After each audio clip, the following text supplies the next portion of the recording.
Step one, wake up early, gonna rise with the sun. Step two, get some good, some food in you. Step three, think real hard about what you wanna be. Step four, everybody just do your thing. Wake up, today's gonna be a good day. Wake up, today's gonna be a good day. Wake up, today's gonna be a good day. Wake up, today's gonna be a good day. Wake up, today's gonna be a good day. Wake up, today's gonna be a good day. Wake up, today's gonna be a good day. Wake up, today's gonna be a good day. Yo, set your affirmations, aspirations. I got shit to do, the aftermath of preparation. Good food, good mood, blood in circulation. One step at a time, yeah, that's how you make it. Set a goal you control and the steps you take them. I try to pick one thought, have some concentration. And if I make a mistake, it's called education. I try to do this every day, call it replication. Wake up, today's gonna be a good day. Wake up, today's gonna be a good day. Wake up, today's gonna be a good day. Wake up, today's gonna be a good day. Wake up, today's gonna be a good day. Wake up, today's gonna be a good day. Wake up, today's gonna be a good day. Wake up, today's gonna be a good day. So life ain't easy, yo, I think there's a reason though. Ups and downs, just like every different season, yo. Sometimes I'm high, other times I'm barely breathing, though. I always gotta fight and hide from the demons, yo. Negative thoughts are poison, they rot. Head full of flies, so here come the clouds. They'll never stop unless I can swap all the bad for the good in my head when I'm lost. Yeah, so I'ma fake it till I make it. Positive thoughts are overtaken, I got patience. One day at a time is how you operate a cadence. A flow, you grow, you show yourself a foundation. Stay away from all the shit that causes temptation. I know that I like to do it cause it's sensation. I live my life in my head like a narration. Don't expect greatness, do my best, man, I'll take it. Wake up, today's gonna be a good day. Wake up, today's gonna be a good day. Wake up, today's gonna be a good day. Wake up, today's gonna be a good day. Wake up, today's gonna be a good day. Wake up, today's gonna be a good day. Wake up, today's gonna be a good day. Wake up, today's gonna be a good day. Wake up early, gonna rise with the sun. Step two, get some good, some food in you. Step three, think real hard about what you wanna be. Step four, everybody just do your thing.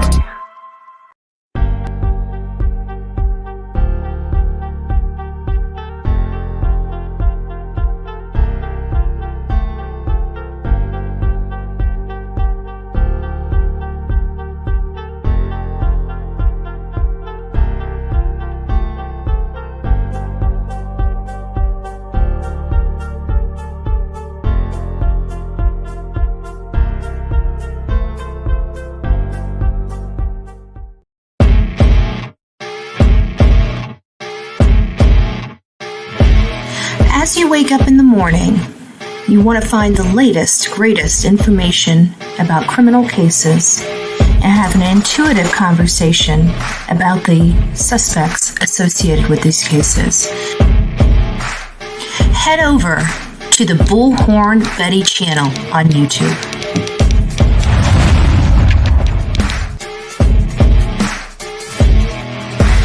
Breaking news right here on the Bullhorn Betty channel. Welcome to the Bullhorn Betty Coffee Club.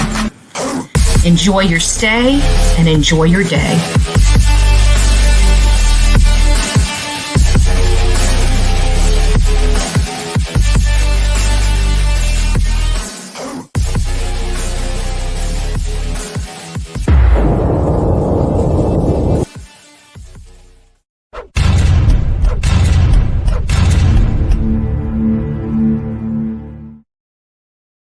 Good morning, all of my beautiful people on the streets of YouTube. Good morning. Sorry, running a little late this morning. Just doing preparation. Like I've got a list here.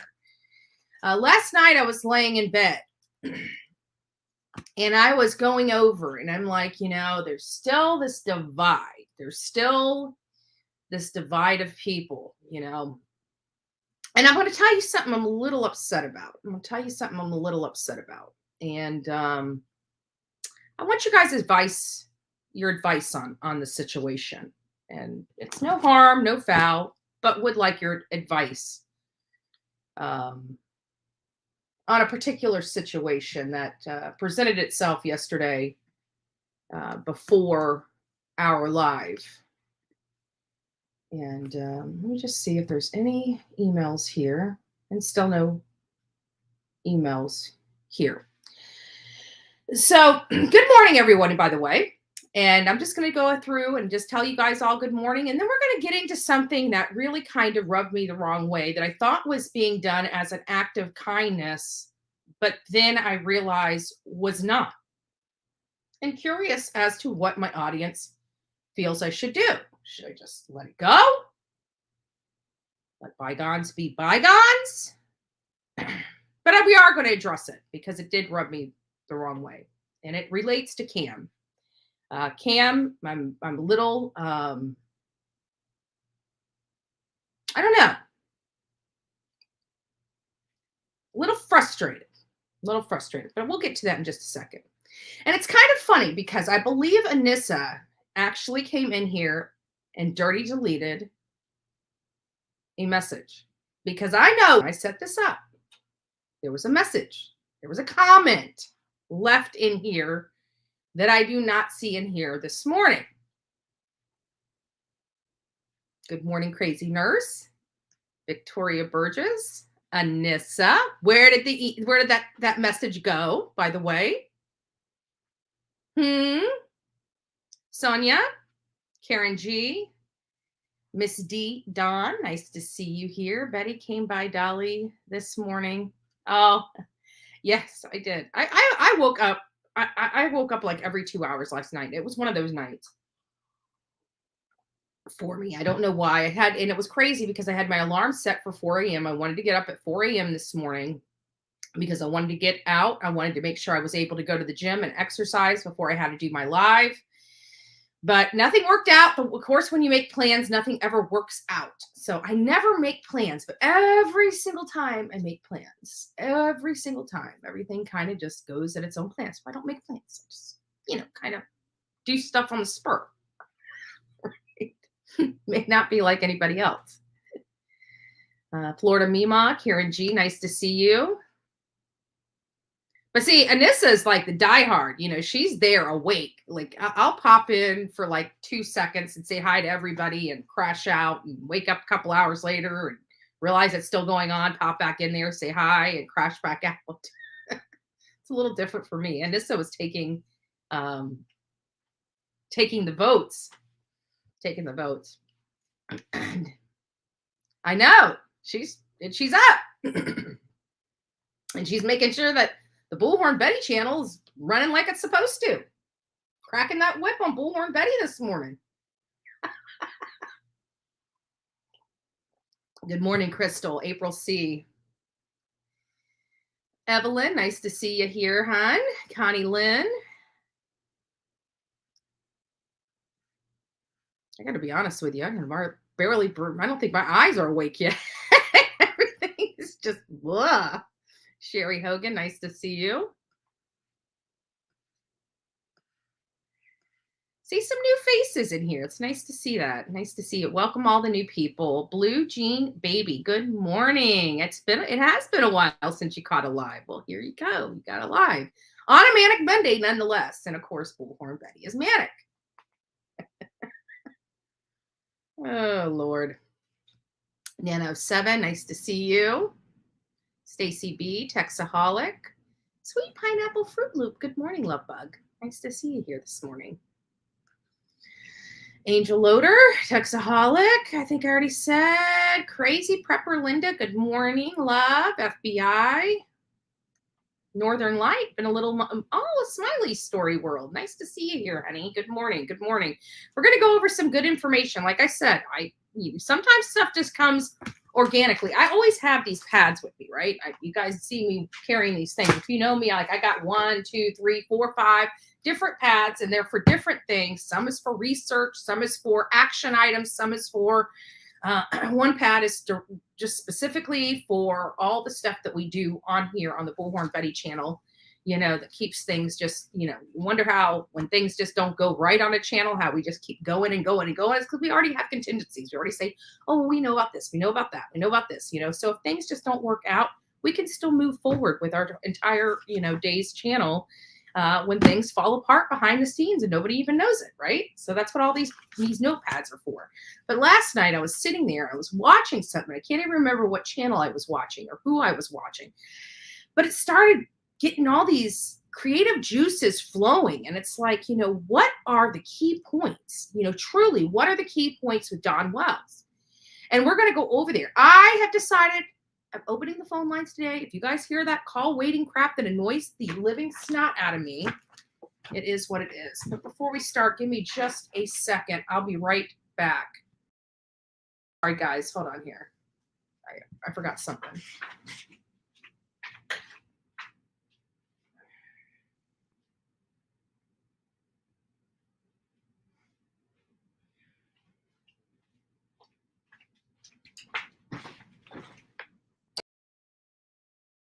We're not ready for that yet. I'm back.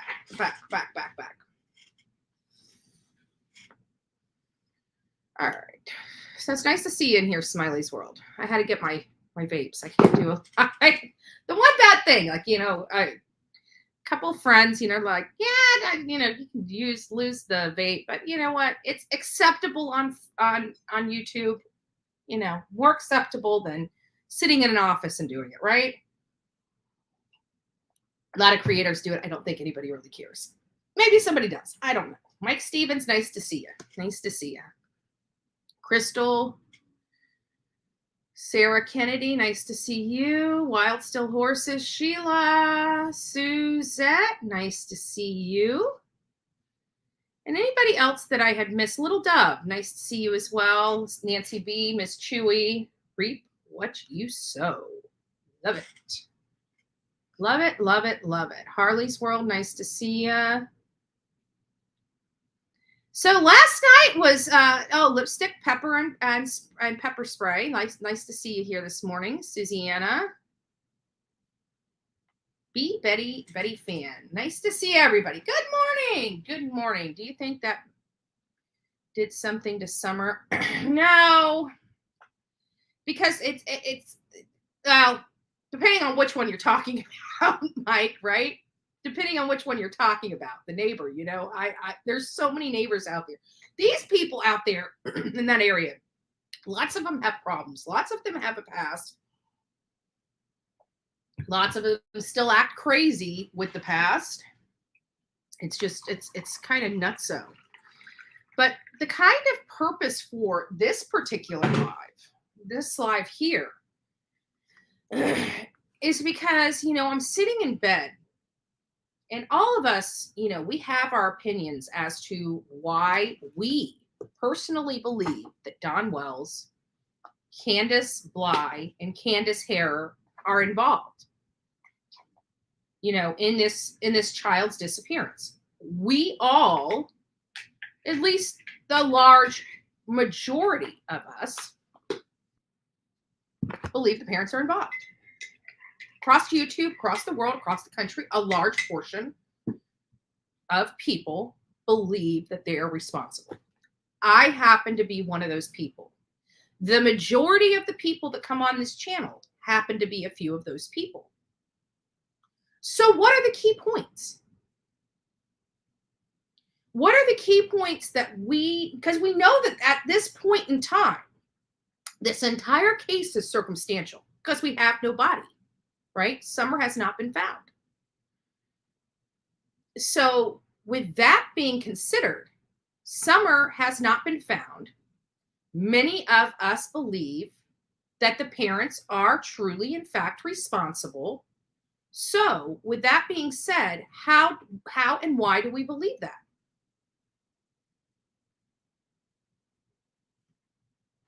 So I started making a list.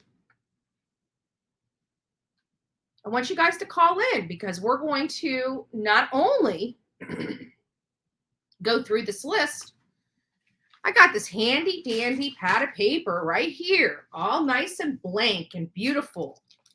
And I got this beautiful pen. Actually, I got a couple of them. Beautiful pens. one blue pen that works well and one multi-pen, right? Remember these things when we were kids? Well, I actually use it as work because, you got to correct stuff and you got your red on here, you got your blue, you got your black, you got your green. So you mark up some work. So let's go over, right? Let's go over those key points.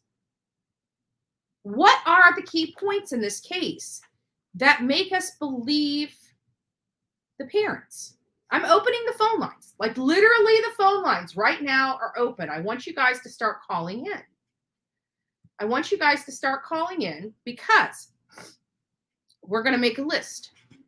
Here's my list. And we're going to go over this list and start explaining it a little more thoroughly.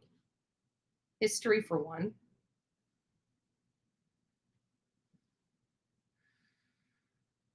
I thought DW was talking to the bad people in his first interview. I'm not sure who his first interview was. There were a lot of people that I found out, okay? Even the people that were just really involved in this case, involved themselves directly with the actually, let's not get ahead of myself. I want to address something here that I feel like this was done in bad faith. And I want to talk about it. And I left my phone in the other room, so I may have to get up and go get it. This is what I get for long story short. Okay. So yesterday, about 7 minutes before our live was going to take place, many of you know I came in here and I pinned the link in the top of the chat. So I was sitting here and I was getting ready and somebody popped in. And so I noticed it was Cam. So I thought for a second, a small pause, not a big pause. And I'm like, okay, we're still not live. Let me just pop in and see what he wants to talk about. So I bring him up on the screen. You guys can't see any of this because I'm not live. This is all behind the scenes on here yesterday. And so he's like, Andra, I don't know what I did. I don't know why you're picking on me or, whatever he said. I don't want to put words in his mouth or make it sound like, he was just saying, I want to be the bigger person and say, I'm tired of this little tissy back and forth and just want to come to you and say, whatever I've done to you, I'm sorry. I said, okay, that's great. I'm sorry for my part too. If he wants to lay down, the sword, I'm like, okay, so you're sorry for your part. I'm sorry for my part. He's like, do you have anything to say? It's like, no, I really don't have a whole lot to say. I'm looking at the time as, we're supposed to be approaching the live. And I figured, if he wanted to do this live, he could have just waited just the extra few minutes before coming in here to talk to me on the panel, a live panel, because we were just going live in a few moments. So I figured he must not have wanted to go live. He must have wanted to have a private conversation with me. And that's what I had with him. So we talked. I told him some of the things that did kind of rub me the wrong way. And, he was just, he just wanted the nonsense to stop. I personally purely thought he was, this was coming from his heart. This was, okay, whatever he felt like he was set up. That day that we were at Rogersville when all the crap broke down with us, he felt that, he told me some things, and I expressed some of the things that ticked me off. Like the one time when he was upset with me about something I said and how I told him that I could go live on Sunday at 2 and he said yes. And then he turns around right then and there and opens up a live and then calls me out knowing I'm traveling and I can't stop what I'm doing to go into his live to have a conversation. So I told him that really kind of upset me and frustrated me because I felt like, if we established a date and time for me to be on there, why would you be calling me after I told you I couldn't be up there that day? So I expressed some things that frustrated me and he expressed some things that frustrated him. And the way the conversation went was, you know what, we're not going to argue anymore. Right. And so I'm like, okay, I never really disliked, Cam. I just my personal opinion was that he got too close to the case, the Summer Wells case. Does he do that to all the cases? Probably not. I just personally felt that this case he got too close to, and I expressed that. And I even told him, every time I say anything, I'm covering a case here, and every time I say anything or bring your name up, it's like, we have half-hour dissertations on your community post, so it's not like, we did get some stuff off of our chest. But I personally thought that he wanted the private conversation, right? Because if that conversation wasn't to be private, why didn't he just wait for it to be live? For me to go live in 5 minutes. I think I was going live 5 or 7 minutes from him coming on panel.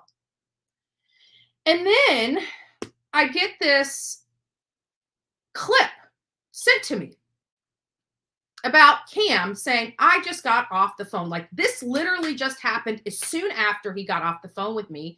And it sits me wrong because, I personally thought he came on here from a place of goodness in good faith to settle whatever was going on between me and him out. I had no idea it was for him to go on to another YouTube creator and said, oh, I wanted to be the big person. I wanted to hand out. And Bullhorn Betty ignored me. But hey, at least I tried.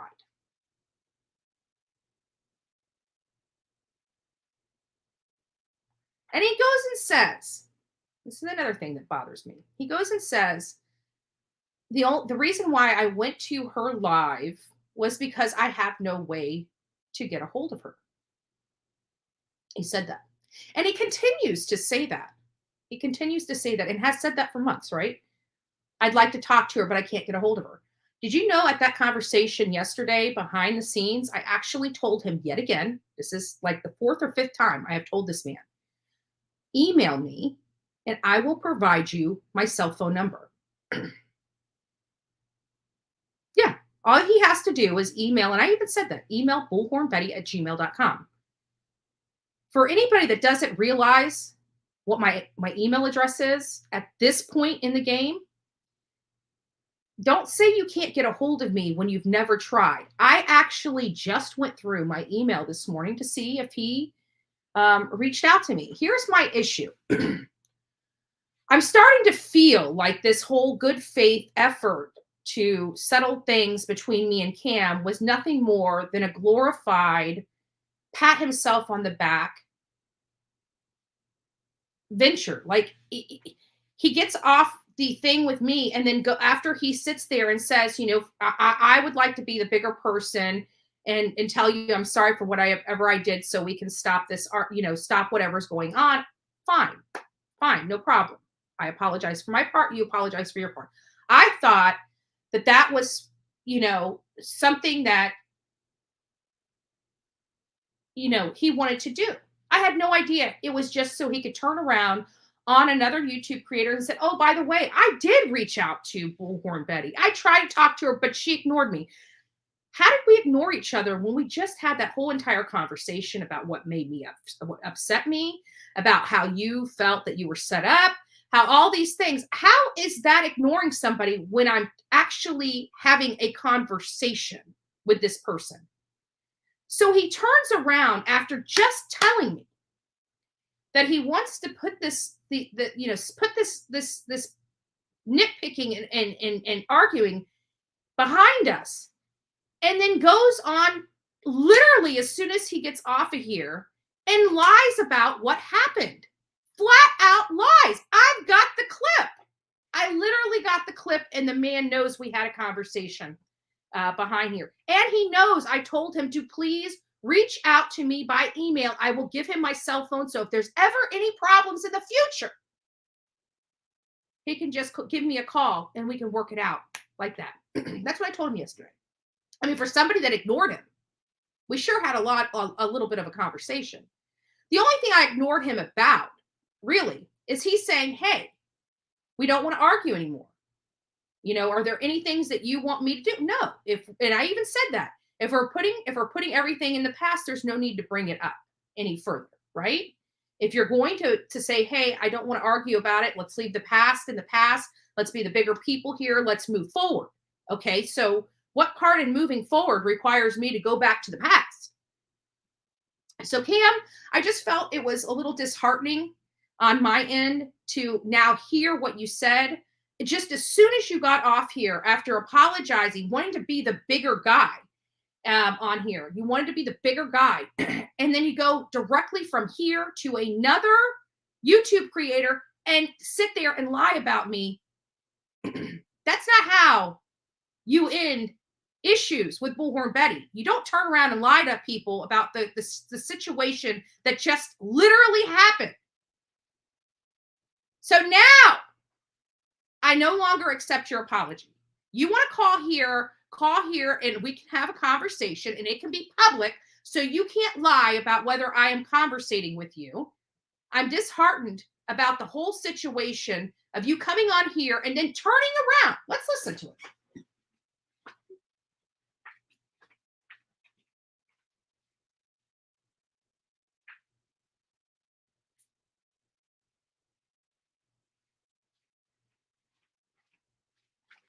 Mind you, this was initiated by Cam himself, not Bullhorn Betty. Now, I've always said on here, I have nothing against Cam or Allie. I think that I think they're wrong on this case. It's my opinion. I think they got too close to the wells. That's my opinion.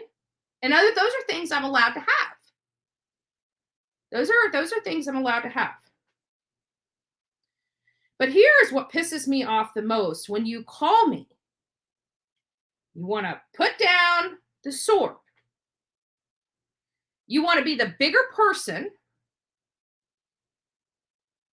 And you want this to stop. No problem. I'm happy to do that. I'm sorry for my part. You're sorry for your part.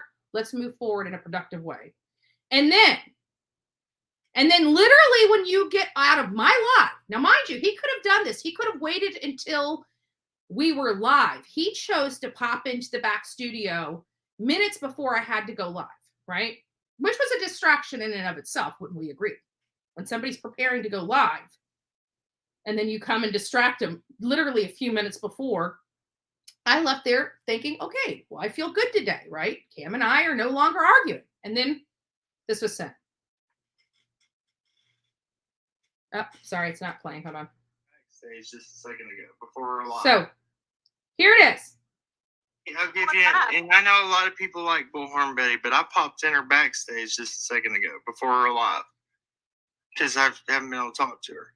And I said, I will be the first to tell you, I'm sorry. And I said, I will say sorry. And,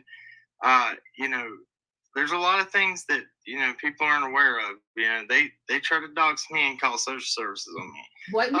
I forgave them. But I went over there and I apologized. She didn't want to talk to me. She ignored me and said that, I'm like, okay, if that's the way it is, then okay, I tried. Yeah, that's all you can do. And you know what, Cam? Yeah. That's more than many people would ever do. Was a flat out lie. A flat out lie. Because again, we did have this conversation. So Cam, I'm going to pull you, tell you to come on up. I think that this and what you did yesterday, I deserve an explanation for, because you lied. We had a conversation. What did you want me to? And I even told you one of the things that frustrated me. I even told you to please reach out to me on bullhornbetty@gmail.com so I can give you my cell phone number. So if there's any other problems in the future, you can just pick up the phone and call me. You said, great. That doesn't sound like I was ignoring you. As a matter of fact, I was all for the being bigger people. But when I see you turn around and do that, that's not being a bigger person. You lied. You stand behind this cloth of God, and then you turn around and lie to stir crap. You did that, and I witnessed it firsthand. So, Cam, you got some explaining to do. Let me guess, you're not going to pop into my chat today, right? That's what I thought. Was it? You weren't here. You weren't here to try to, settle tensions between me and you. You were here to pat yourself on the back so you could go around to these creators and say, but I tried with Bullhorn Betty. She ignored me. Really? Maybe if you didn't lie about what really happened.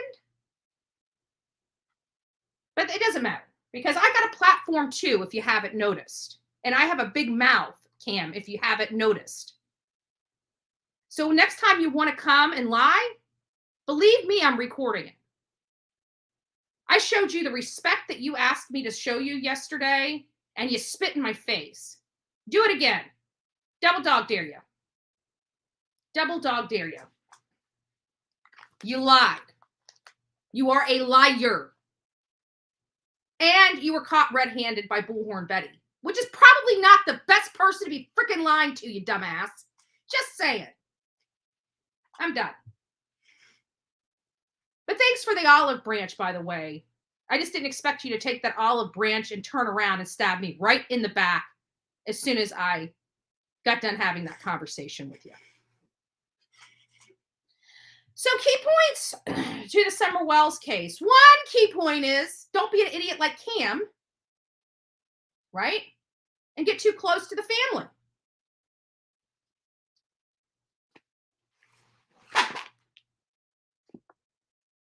Idiot. Total idiot. You asked me for a favor. You asked me to be the bigger person. Chose to. I chose to. Thought everything was great. Had a great live yesterday. Was feeling good. Okay. More drama coming to an end, right? That's what I'm thinking. I was enjoying it. Like, okay. Now maybe me and Cam and Allie can start working on some things, right? I mean, that's the next thing I think of. I don't think of, oh, let me come on YouTube and talk about them, right? I'm thinking of ways to work with them. So you can imagine my frustration and my heartbreak when I get that sent to me. Absolutely. But you know what? It really solidified that now I know 100% without a doubt that Cam will lie through his teeth and has no problem doing it. And did it so straight face and so nice and sweet. I know you now, Cam. I see you, buddy. I see you. Cross me once. You know, that time at the bottom of that of Don Wells' property, that wasn't your fault. But this is. This you will own. This you did all by yourself. I just want to make sure that you realize that. But no more. No more, Cam. You had your one shot and you blew it. You blew it. So don't say that you tried. No, you didn't. You lied. You didn't try. You lied. Done. Anyways, get back to the weak points. So now the phone lines are open. I want you guys to help me with this list. I got a great list, right? Been involved in this little thing for a little minute. Some key points we need to remember when it comes to Summer Wells and why the parents are guilty. Why I believe the parents are guilty, right?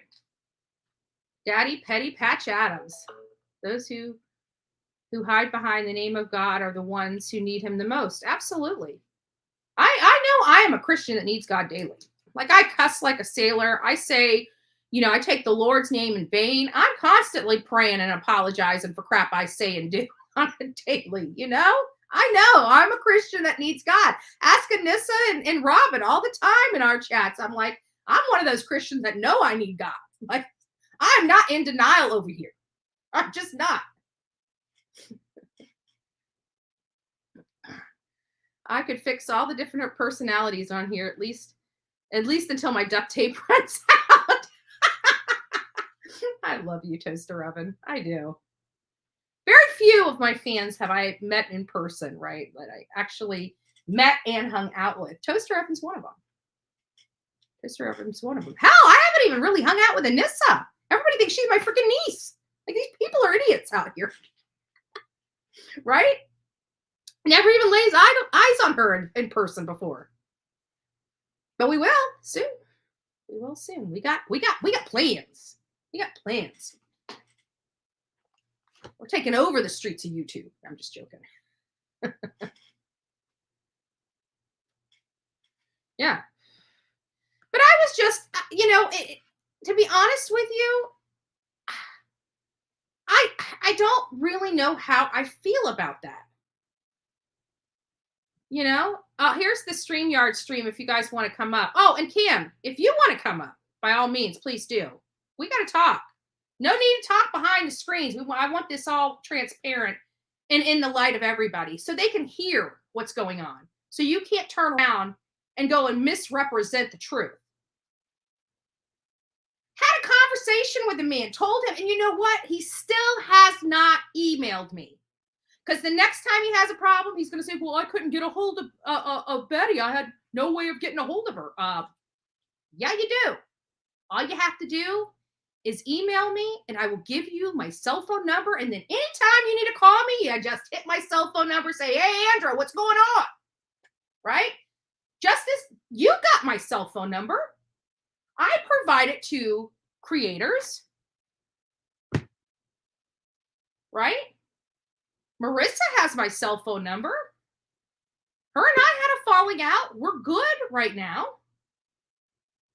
We're good. Let's see what this person. I'm gonna Tracy, you've got to connect your you got to give it access to your video and speaker, your mic and camera.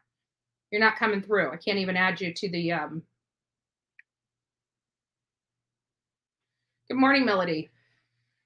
Tracy, I can't even add you to the stream because it's not registering your mic or your camera. So I'm going to go ahead and kick you, but give it permission to use your mic and camera, and then come back here because I know it's you. It's like I know it's Tracy behind there, but she's having problems. Oh, Mary, you didn't miss a whole lot. It's just me complaining about something that happened to me yesterday that I thought was in good faith, and it turned out that it was not. It was actually in poor faith, and it was just for somebody to pat themselves on the back and say, I did this. No, you didn't. You lied. You're a liar. And you just proved it.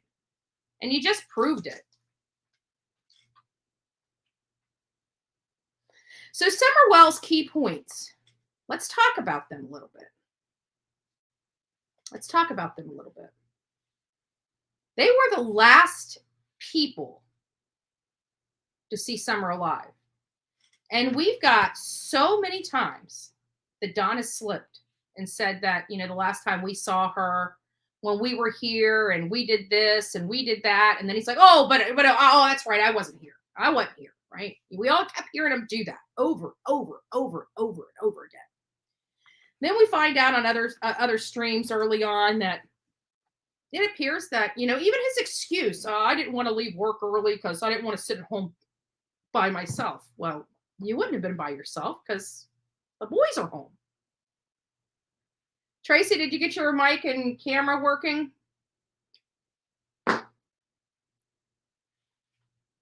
Right?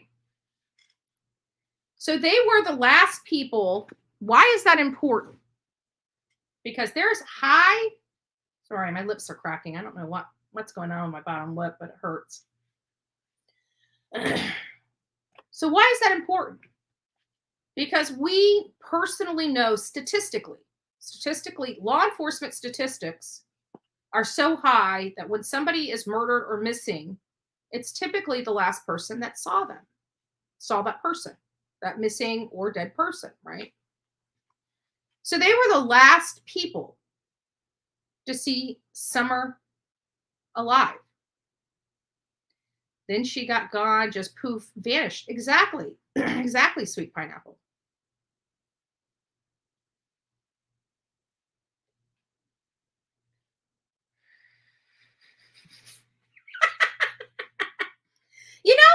I to be honest with you, when we had that conversation, I was literally thinking of all the good that could be done by us not arguing and trying to figure out ways to work together. I have to be honest with you.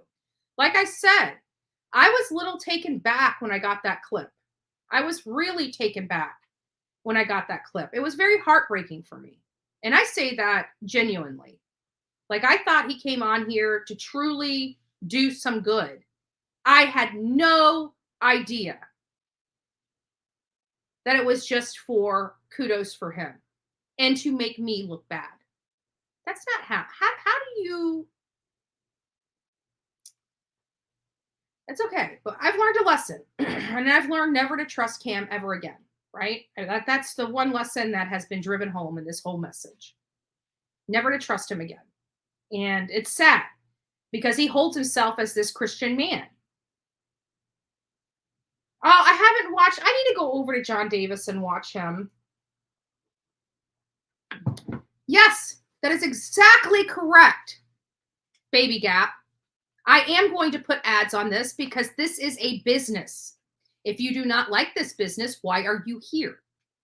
You know, YouTube is done by design, and you yourself are a monetized account that puts ads when you talk about little babies yourself. So go away, please. Actually, you know what? I'm done with it. I'm done with it. You know what? You're about to really see what I'm about to do. Okay? I will be calling down to Knoxville, Tennessee, and I will be filing a complaint against you for this nonstop harassment on my channel. And I will be going down to my own sheriff's department because this I've had enough with. Stay off my channel, Baby Gap. Nobody gives a rat's ass about you. You have your own channel nobody listens to. Don't come over here disrupting things. Just get the hell out of here and don't come back. I'm tired of you. We know who you are. Clearly, you don't like your job.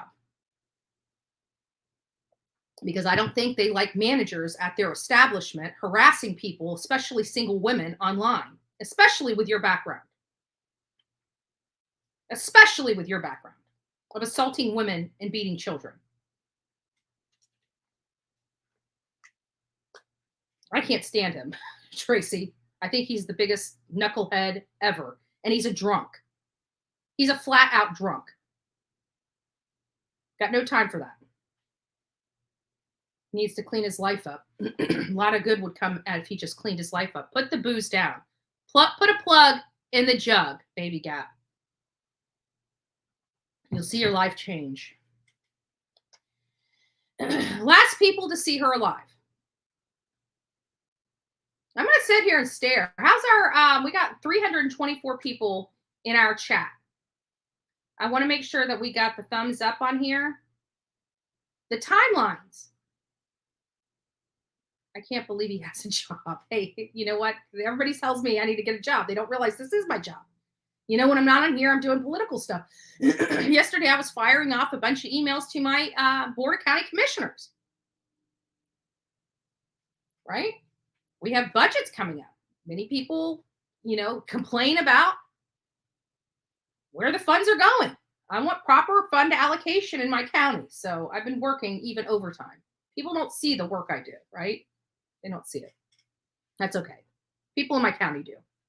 Oh, and let me tell you about the last agenda item. I helped facilitate the removal of all the red light cameras in Manatee County. I worked with county commissioners to make sure that our red light cameras have been removed from this county. That was an initiative directed from Bullhorn Betty. You're welcome, Manatee County. In conjunction with great commissioners like George Cruz. So we have the last people to see her alive. Timelines don't add up. Hey, ZZT, nice to see you in here this morning. Yes, Stephanie. And never even went. You know what he did? He chose to do? The night of Summer's Vigil, her 1-year anniversary. This is how much of a piece of garbage this man is. Instead of, now he lives in Tennessee. Many of people like me drove from freaking Florida. You know, Eve came from Texas. Suzanne came from Louisiana. Guidance came from Sarasota. So we literally traveled the country to be there for Summerwell's candlelight vigil. Now you have this tight shirt pimple head that lives there 30 minutes away. And what does he choose to do? He chooses to go online, to go live, and dog every single candlelight vigil for that little girl while sitting in Tennessee doing squat for her. Literally squat while he's sipping his Jack Daniels and Coke in the comfort of his couch. He's shaking his hand at everybody that was out there sweating and working their rear ends off. Mr. Oven was a witness to it. She was out there. Tracy, why don't you call in? Call in on the phones. I'd like to hear your perspective. I was wondering if there's other people who really see what happened to Summer and scared to open their mouths and still haven't. You know what, Pebbles? I kept thinking about that. And then I started thinking about the amount of money in reward money that they could have received. The amount of reward money would have allowed them to live a very good life, like $76,000. You can buy yourself a nice piece of property in Tennessee for $76,000. Like this person or persons could literally take the reward money and move completely out of there and not have to worry about probably being they're probably going from a trailer to a home. You know what I'm saying? And that's what makes me, because I'm thinking, you know, these people have never seen that type of money all in one sitting. So $76,000, I feel would have tipped. That makes sense? Like tipped somebody to talk. I really believe they kept this within themselves. I believe that they kept this within themselves. So they also had this suspicious behavior in and around the time of Summerwell's disappearance. Here's where I want people to start calling in or coming up on panel, because I want to dive into these specific bullet points deeper. Glad to be here. Been following this case. Something for sure is not right. God bless you and your hard work and tenacity. Thank you, Willow. I appreciate that. It's nice to see you here. So we have the suspicious behavior. So now we have the last people to see her. The timelines don't add up, and we continue. Do you know, we heard Don tell the behavior panel back in August or September of 2021 that law enforcement could not get their timeline to work out. Do you know that in another interview in January 2022, we're still hearing him saying that law enforcement just reached out to him and told him to sit down with his wife and to get this timeline to add up. And then that's when the laundry, which we know that woman does not do laundry. She doesn't cook. She doesn't clean. She doesn't do anything in that home, let alone a load of laundry. But hey, that's their story, right? So this laundry was added in. And then lunch was added in.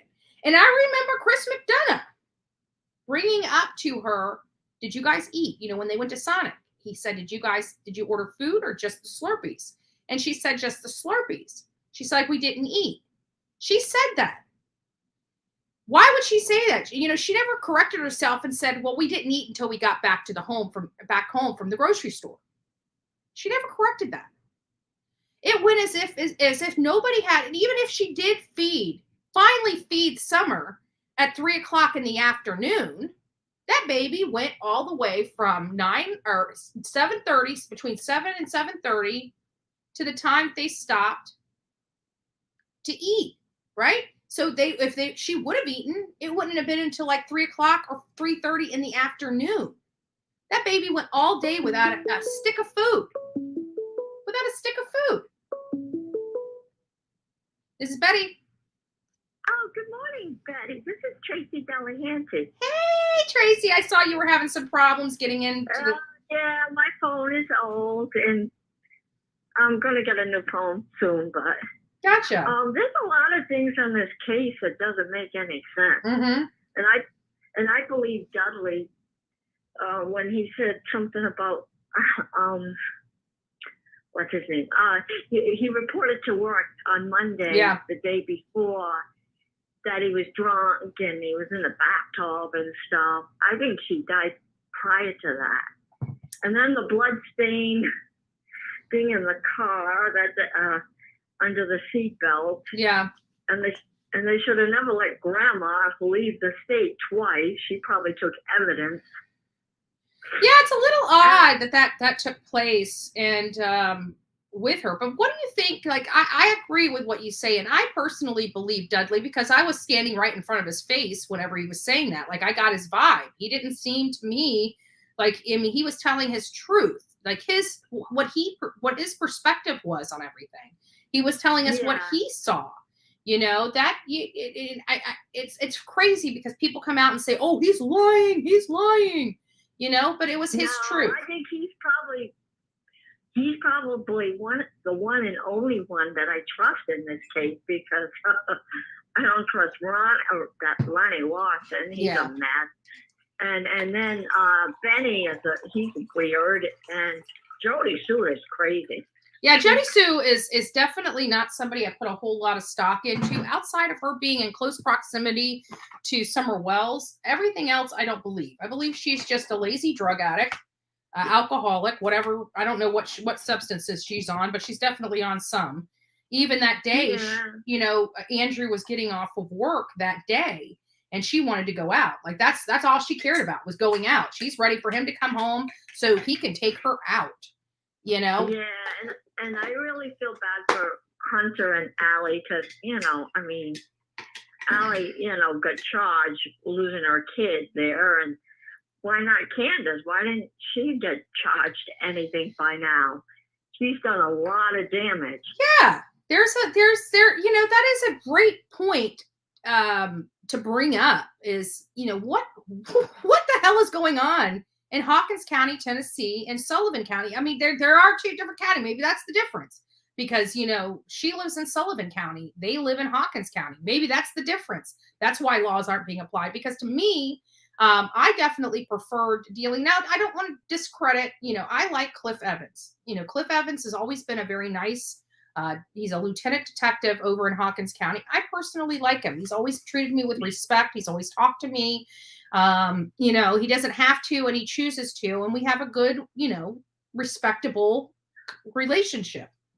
But Sullivan County was the county that we did the protest. I believe Don is going to be sentenced back to Utah because of what the findings of what that little girl said. I don't know of her having that for private area infection. Mm-hmm. She might have had a UTI. She might have had, you never know. I don't know. Yeah, and that's a good point. But see, I think he actually, that's why he got rid of the body because there was evidence. What he did with it, I don't know. Mm-hmm. There's also, I just read something about Tennessee. They found a funeral home that was closed for about almost a year, that they found all kinds of bodies still in there. Where was that at? In Tennessee, somewhere in Tennessee. Oh my God. Yeah, so it's possible that maybe the body got cremated there, or the guy ended up going to prison. Mm-hmm. So it's possible. When did that happen? When did that whole? Oh, it was like a couple of days ago because my daughter and I are very into that paranormal stuff, and I said, no way. And we just had something in Rhode Island, where one of our funeral places, where the mausoleum in Roger Williams Park happened to be falling apart or something. So it was on the news, but it also said about the Tennessee thing. I said, oh my God, so it is really true. Wow. I don't know. If I find the link, send it to bullhornbetty@gmail.com. I'm pretty sure everybody in this chat would be salivating to hear about this because we've been thinking about it. It was on like like CNA or something, but I said, wow, maybe she's there. I said all along that she was cremated. I don't know. I don't believe Dotson did it, but there's a lot of crooked people out there. Yeah. And not only that, but if Don knew about it, he's got no problem breaking into places and doing things. I mean, let's say, he's got burglary charges. He's got grand theft charges.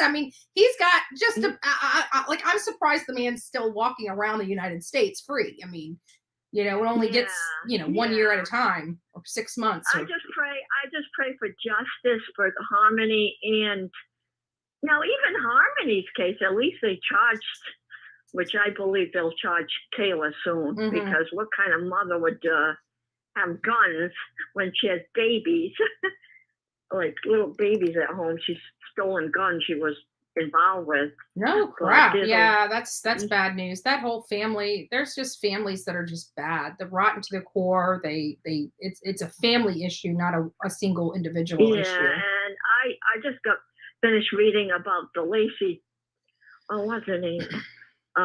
Fletcher case. That was so sad. I'm still crying about that because I have an autistic child that I've been raising on my own since my husband died 13 years ago, and any help I can get for him is amazing. But I would never do some of that stuff that they did. The lady ended up dying in the couch. It was really disgusting. It really was. Yeah, I have to go, but thank you so much. Thank you for calling in. Thank you for your perspective. And, I love to go to Florida sometime and meet you. You seem like a sweetheart.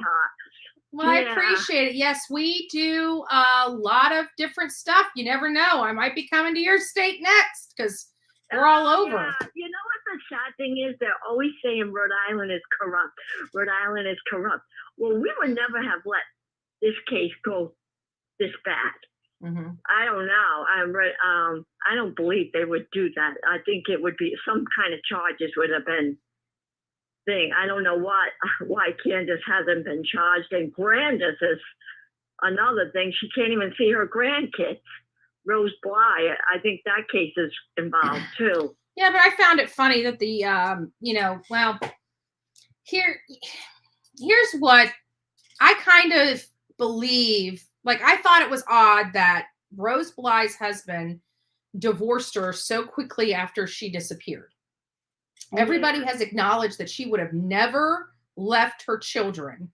And instead of looking for her and trying to find her, he goes through a legal divorce process. That, to me, is very suspicious and very much red flags to me.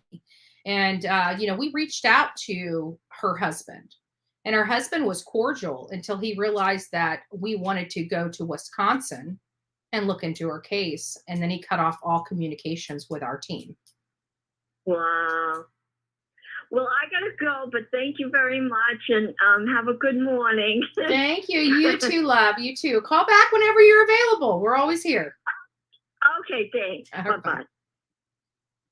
So interesting perspective, right? So let's just keep going in the list that we have. And if you guys want to add something, come up on panel or call in at this number right below here, right? 941-405-3357. So another reason why I think that Don Wells and Candace Bly are responsible for this. The inconsistent statements. We've listened to it over and over and over again. How the changes of that day happened. We have Hunter coming out and saying one story, and then Candace so adamant about the fine little details on that story, but yet she doesn't know what times or anything, but yet she knows where she was, right? She knows where she was. What is it? I swear. I can't. Hold on. Let me read some of this chat. Chat's starting to move too fast for me. Hold on a second.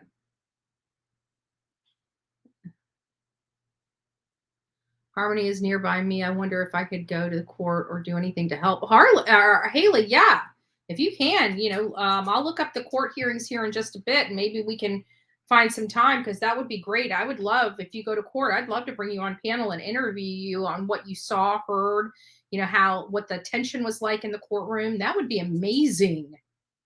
That would be amazing.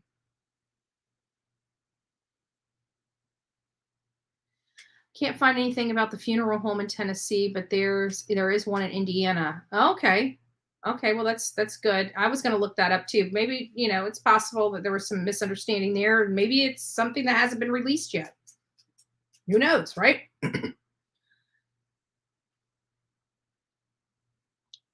And just for clarification, really, I don't make money off little girls' disappearance. I make money off true crime, all of it. And if you go through my channel, you and look at my videos, you will see that I cover more than just one case. Just saying. And if you don't like it, you don't have to watch or participate. Pretty simple.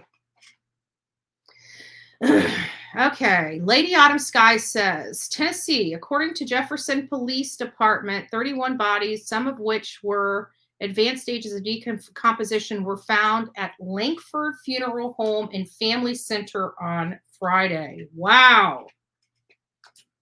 Scary. 31. How can the families not know? This is insane.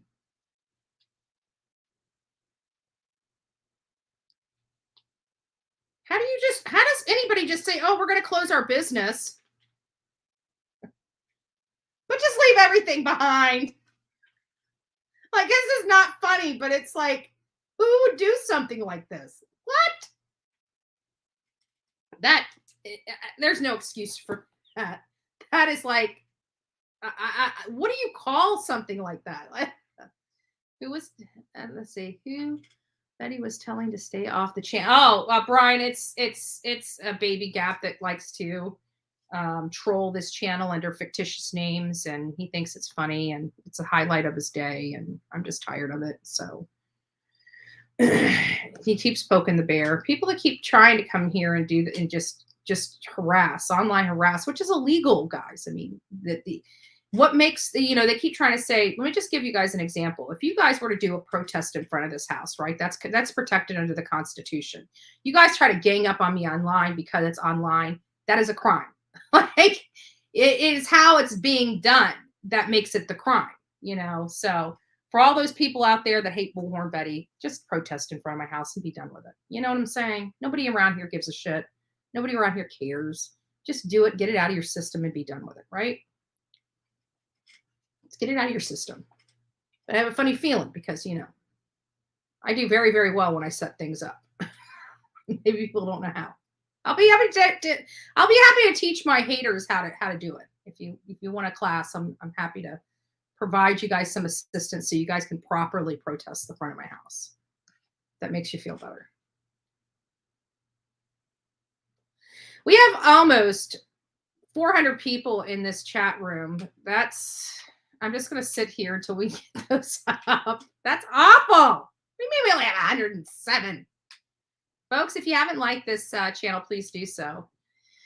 If it's an open courtroom and it's Harmony Montgomery, you got it. I'm still getting to know the case. Horrifying. It's not all over New England. Yeah, no, it's a horrible case because, especially with Harmony Montgomery, there were so many failures. Like even, the seasoned judge that deals with these cases. Hold on. Hey, sorry, I didn't mean to put you up there. Do you want to come up live? Yes. Oh, okay. I usually ask first. I didn't mean to just pop you in there without asking. Oh no, that's okay. That's okay. Hey, Andrea, I'm Amy. Nice to meet you. I do a show called the Ruby Pearl Glamper True Crime Podcast. Yeah. I'm from Arkansas. If you're familiar with the case of the boys on the tracks. The boys that were killed in skeleton or in 1987, some friends of mine were found dead on the railroad tracks. Oh wow. And it connects to Mena, Arkansas, the Mena airport. Mm-hmm. Barry Seals, drug lord Barry Seals, who was busted in Florida, and he was a pilot for Pablo Escobar. Oh wow! Everybody knows who Pablo Escobar is, and if you Yeah, haven't, you never are. he was trying to take down Pablo Escobar, but he got busted coming into Florida, and he turned informant and recorded you know, is it okay to say COKE? Cocaine on the plant, and everything. But yeah, that happened to me. That happened in my hometown in 1987. Wow. And several of my friends were murdered in connection to it, and that was how I got into true crime. Yeah. Did they ever find out who was responsible for their murders? We know.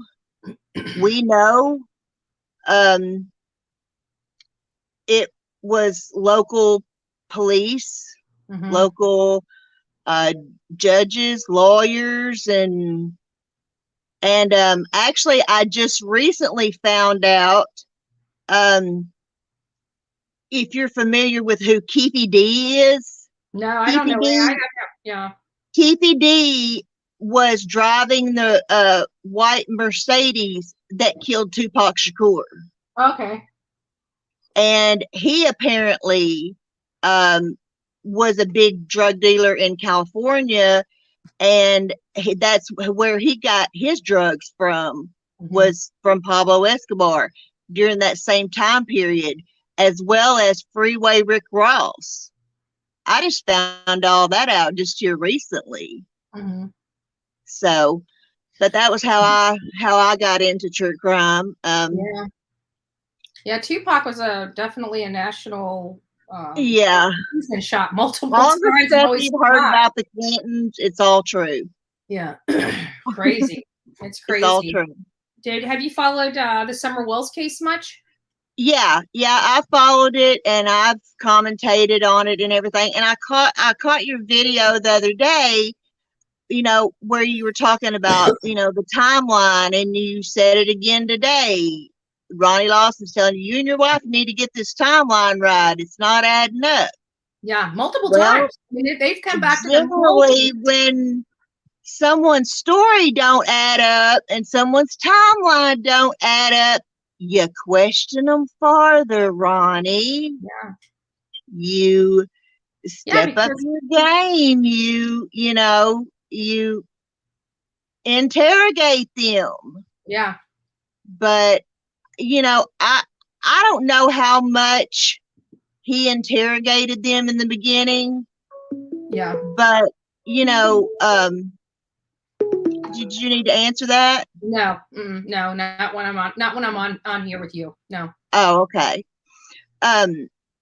He needs to interrogate them more, because when a story don't add up, that's what you do. It's just like what happened with Susan Smith. Right. She says, okay, I was carjacked by a black man. He took off my car with my boys. Okay, we'll take your word for it. They start looking for her kids, and then they realize her story's not adding up. They had her confessing within 4 days. Yeah. Why had they not questioned, really interrogated Candace and them? They always, every time they come out, I think they did interrogate them pretty hard. I think they did, because we did hear comments of Don saying that he was in there, and they were saying, we know you sold your baby. We know you sold them. So I know that they came after them pretty hard. And that's the reason why I believe Candace was absolutely, when she was on Dr. Phil and she ripped everything off, she kept saying, I feel like I'm being interrogated again. So I do believe that they were interrogated, but we're also dealing with seasoned criminals as well. Don is a 30-year violent seasoned criminal across multiple. Oh, yeah. So his son committed his crimes here in Arkansas. Don committed crimes here in Arkansas. Yeah. And so I do believe that they were interrogated, but I think that they were met with a stone wall. I think that they're smart enough that they know that if they even breathe a word of what happened, they wouldn't survive. I think that they've kept their mouth shut. I think they kept saying, I don't know. The only people driving the whole abduction theory is not law enforcement. Right. It's not investigators. It's not these people that we're hearing that we need to leave this case to. You know, we hear all the time, especially with Bullhorn Betty, leave it to law enforcement, leave it to law enforcement. But we leave it to law enforcement and they say things like, there's no evidence of an abduction. Still, a year and some months later, no evidence of an abduction. If there was evidence of an abduction, they would have found evidence by now. Absolutely. They combed them woods. They would have found something. Yeah, absolutely. Without hands down. So what do you think about this? So far on my list, I've gotten to these 4 bullet points. Last people to see Summer alive. The timeline doesn't add up. Suspicious behavior in and around the time of Summer Wells' disappearance, and inconsistent statements. Those are only 4 of the bullet points that I have listed on the front and back of here. What do you say about those things? Those are accurate statements. Wouldn't you agree? Absolutely. They are accurate statements, you know, and what aggravates me is that, you know, every time that TBI and law enforcement comes out and makes a statement about this case, you know, or saying, oh, they'll come out every few months. Oh, we don't have any more new updates, but we're still looking and we're still chasing leads and whatnot. You know, why they worry about what we're doing on YouTube, but have they watched Dawn and Candace on YouTube? Right. I said a long time ago, I'm like, Bullhorn Betty, Molly Golightly, and whoever has got Benny Keys, who's ever got a conversation, a one-on-one conversation with Dawn and Candace, put them all together, send them to the law enforcement and the TBI, and they can hear all these inconsistencies. Absolutely. Now, how many inconsistencies do you have to have before you stand up and do something and say, okay, your story's not jiving here? Yeah. Y'all need to start telling the truth. Apparently in Tennessee, the only requirement is to make sure you hide the body well. So, you know, because they don't. Well, there's plenty of places there to hide one. I mean, I knew when I looked at, when I looked at the area just on Google Maps, I'm like, there ain't no way that little girl was kidnapped from there. Yeah. And when we went there in December and January, you could actually see the house, but all the leaves were off the tree. We went back there in June.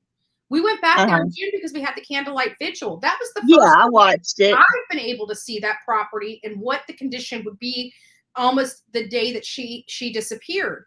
And you couldn't even see, like, the bus disappeared with all the brush and foliage and everything like that. The house disappeared, like where we could see the house through the trees. You couldn't in June. You can't see that. It's all filled with leaves. There, you know, it's not cold where all the leaves are on the ground. Like you couldn't.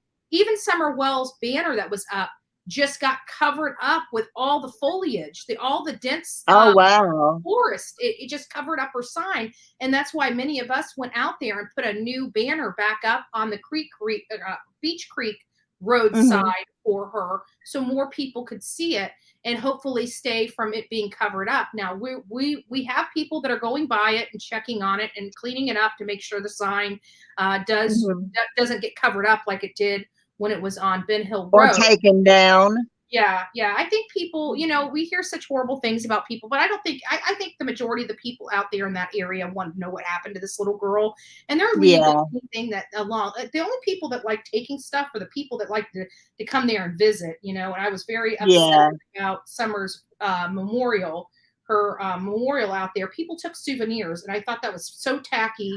And so I heard Robin took that stuff. No, she didn't. She brought everything that Robin took. She brought back to us to put back up at that vigil, or that memorial.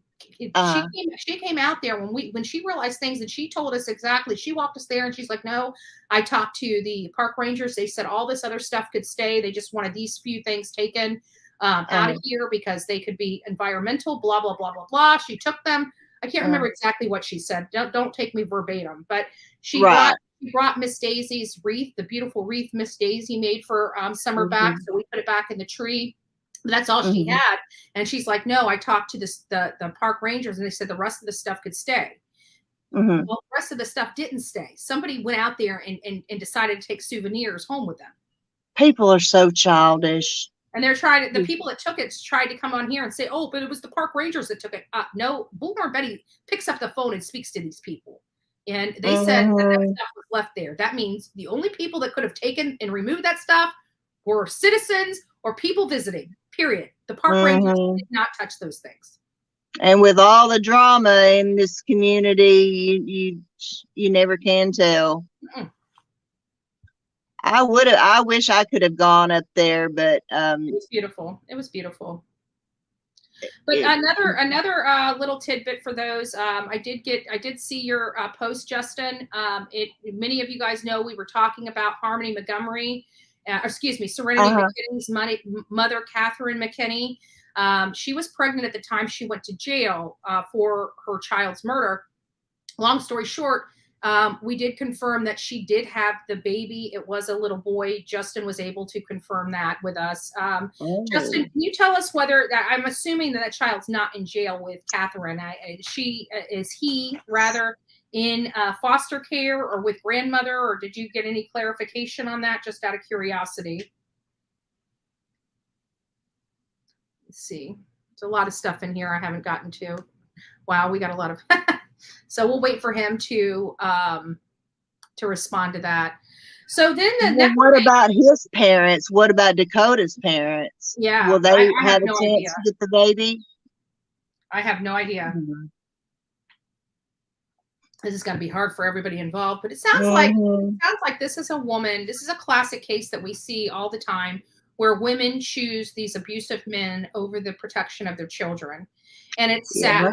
It's a mental issue, in my opinion. I've had it before. I didn't have children. You know, my children weren't brought into my drama, you know, because I didn't have kids. So that was, you know, I was out there being crazy, which is what I call it, because, you know, there for a time I lost it, right? I lost it for several years. Yeah. Well, I mean, I don't have the greatest past either, and I haven't had some of the greatest friends, and those are some of my regrets, is that, you know, my youngest daughter, hold on. Okay. Sorry. Oh, you're fine. I love that chair. Pink is my favorite color.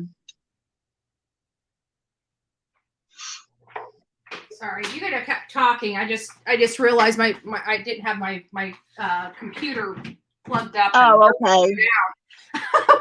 We're going down. The ship's going. No, I'm just joking. Oh no. Better get a lifeboat. Yeah, there we go. So we are powering up. Oh, we are saved. We are saved by the power cord. So yeah, and what? Sorry about. I interrupted you. Go ahead and keep talking. I don't remember now what. Sorry. What I was saying.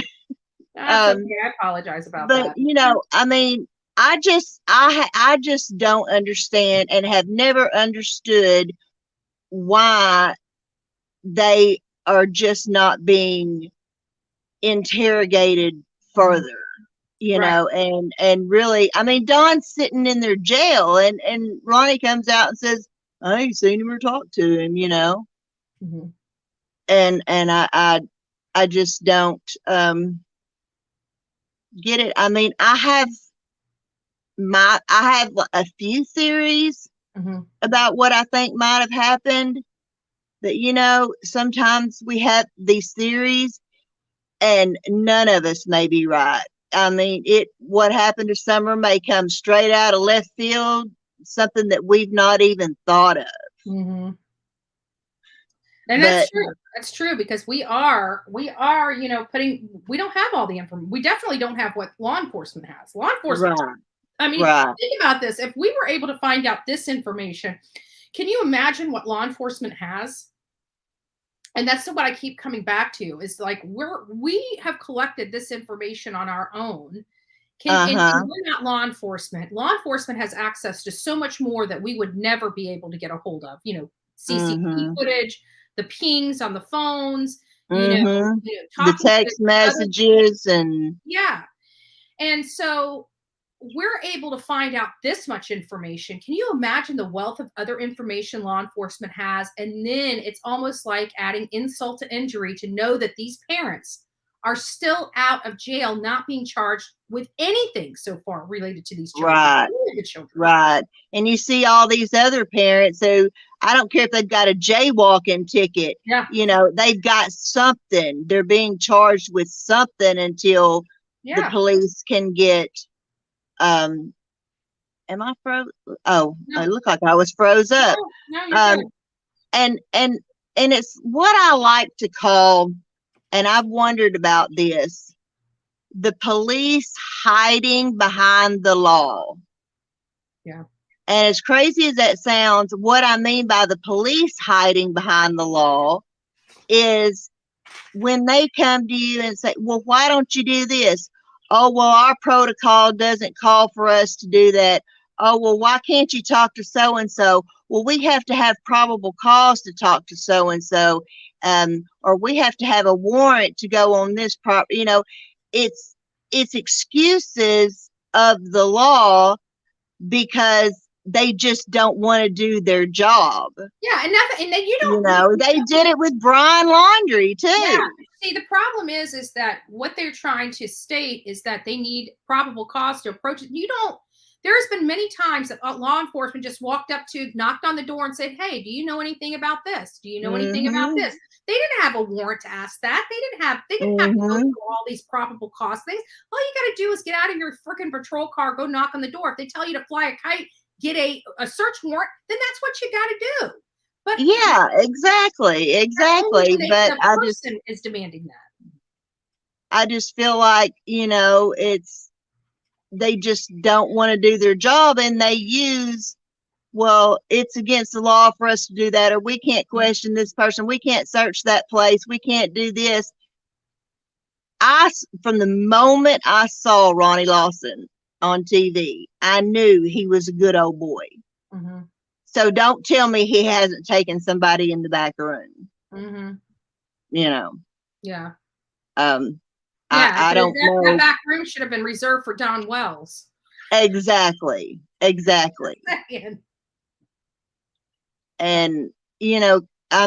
just don't get it. I just don't get why they let them just go on and on and on and on with all these inconsistent stories and stuff, and not question any of it any further, not want to get into it with them.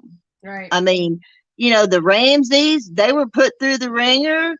They had Susan Smith confess within 4 days. They always put the parents through the ringer because the parents are the first suspects. Mm-hmm.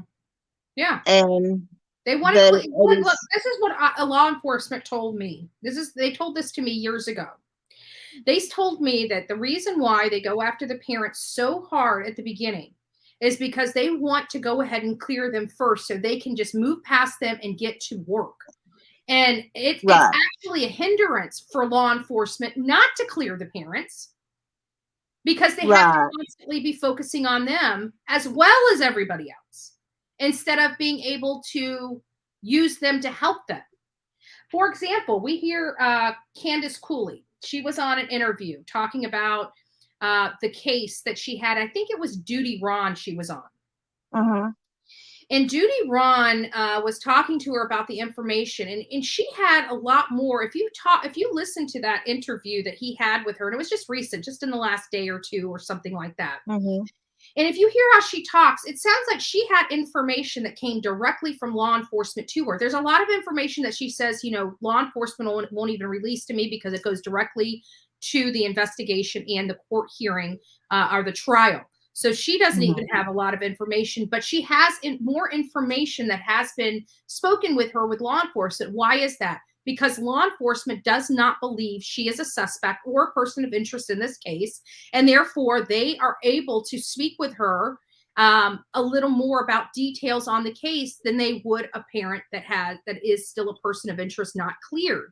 Big difference in the communication with law enforcement. Does that mean law enforcement tells them the information, gives them everything? Of course not. Even her, she is still in the dark about a lot of details. Right. Related to the integrity of the investigation. But there's the difference with how. But when you know that a parent's not guilty, when you've cleared them, I mean, it's just kind of customary, because these parents are worried sick, and if you can at least give them something, and sometimes in a lot of cases, law enforcement will get kind of close to a victim. Yeah. And whatnot. I agree. But I don't, and I mean, as far as we know, out of Candace's own mouth, when Summer went missing and law enforcement, showed up and everything, apparently Dawn was doing all the talking. She was in the house. Yeah. She was calling Hunter at 7:30. She was on Snapchat with Allie, telling Allie, I'm not going out there. Dawn allegedly wasn't home. So why are y'all talking to Dawn? Why are y'all not demanding Candace come out there and talk to, and because it's not like she's in there hysterical, and beside herself. She's talking to Allie, playing with her hat and calling Allie's son, and it's just I always found that peculiar. From the people that spoke to Candace the day that Summer went missing, after Summer went missing and law enforcement was at her yard, they all described Candace's behavior. She was not hysterical. She was not crying. She was nothing.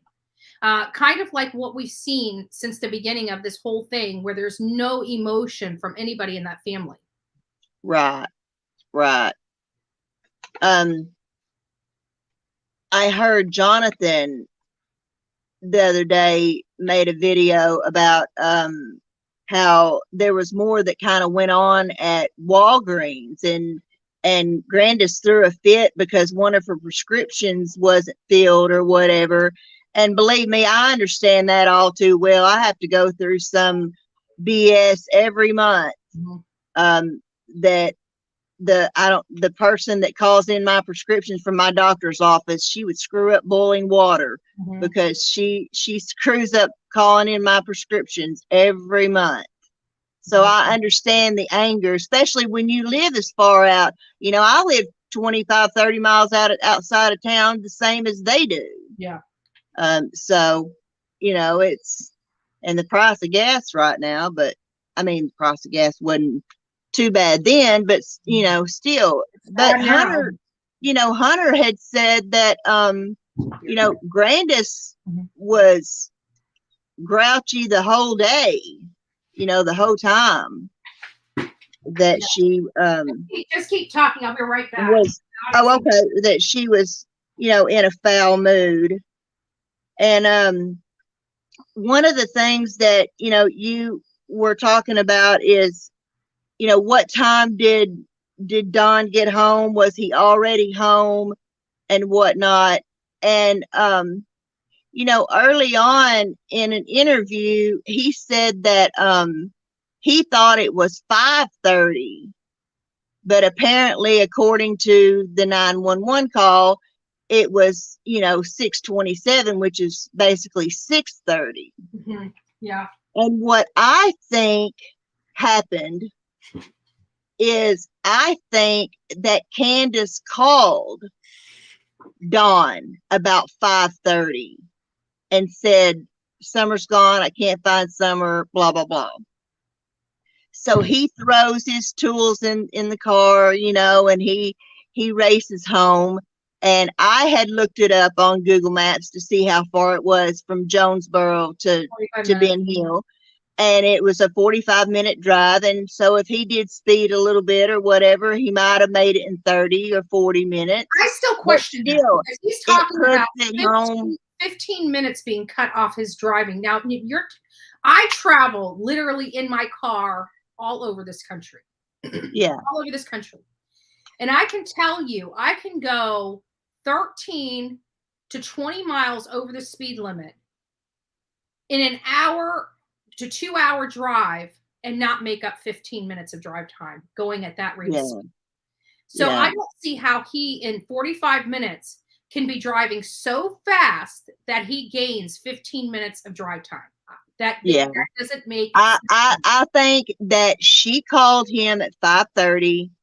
He gets his tools and everything in the truck or car or whatever, and he drives home, which puts him at home right before the dispatch call at 6:27. Now he claims that he called 911. He claims he told Candace to call 911. So there should have been 2 phone calls. And when the call was made, supposedly Summer had only been missing for only 10 minutes at this time. Exactly. At 6:27, she had been missing for about 10 minutes. Mom went for a walk, you know, and which is another peculiar, you know, story. And then because she comes out talking to either, it was the news station there. And says, you know, I would not be walking out here. There's lions and tigers and bears, and you know, I'm not walking out here. I don't walk around nowhere. Yeah. And actually, she made sure that's on the back side of this. To cover call the mysterious walk, because exactly. It was alleged in that call that Candace had gone for a walk, came back, and her daughter was gone. And then she's like, "Oh, wait a minute! I never went on a walk. I don't go on walks." Well, who told law enforcement that? They're not. And Summer would never leave that yard. Never leave that yard. But I think that, you know, until law enforcement comes out with 2 911 calls, one from Donna and one from Candace, I'm not going to believe that they didn't call the police until Dawn got home. Yeah, there's a lot of weird stuff. So that timeline does fit. Yeah. And that's on my list too, as to why he went to the shed first and then proceeded to the house. Because what is it about that shed? Did she play in that shed? We don't know. The only information, let's be honest, the only information about this little girl that we know and that law enforcement knows, especially at the beginning of this case on June 15th, when all this was unfolding, was statements from the parents. And if the parents are the persons of interest, or could be, you know, perceived as the person of interest, how can we base our information on their facts? Because they could be lying because they're a person of interest.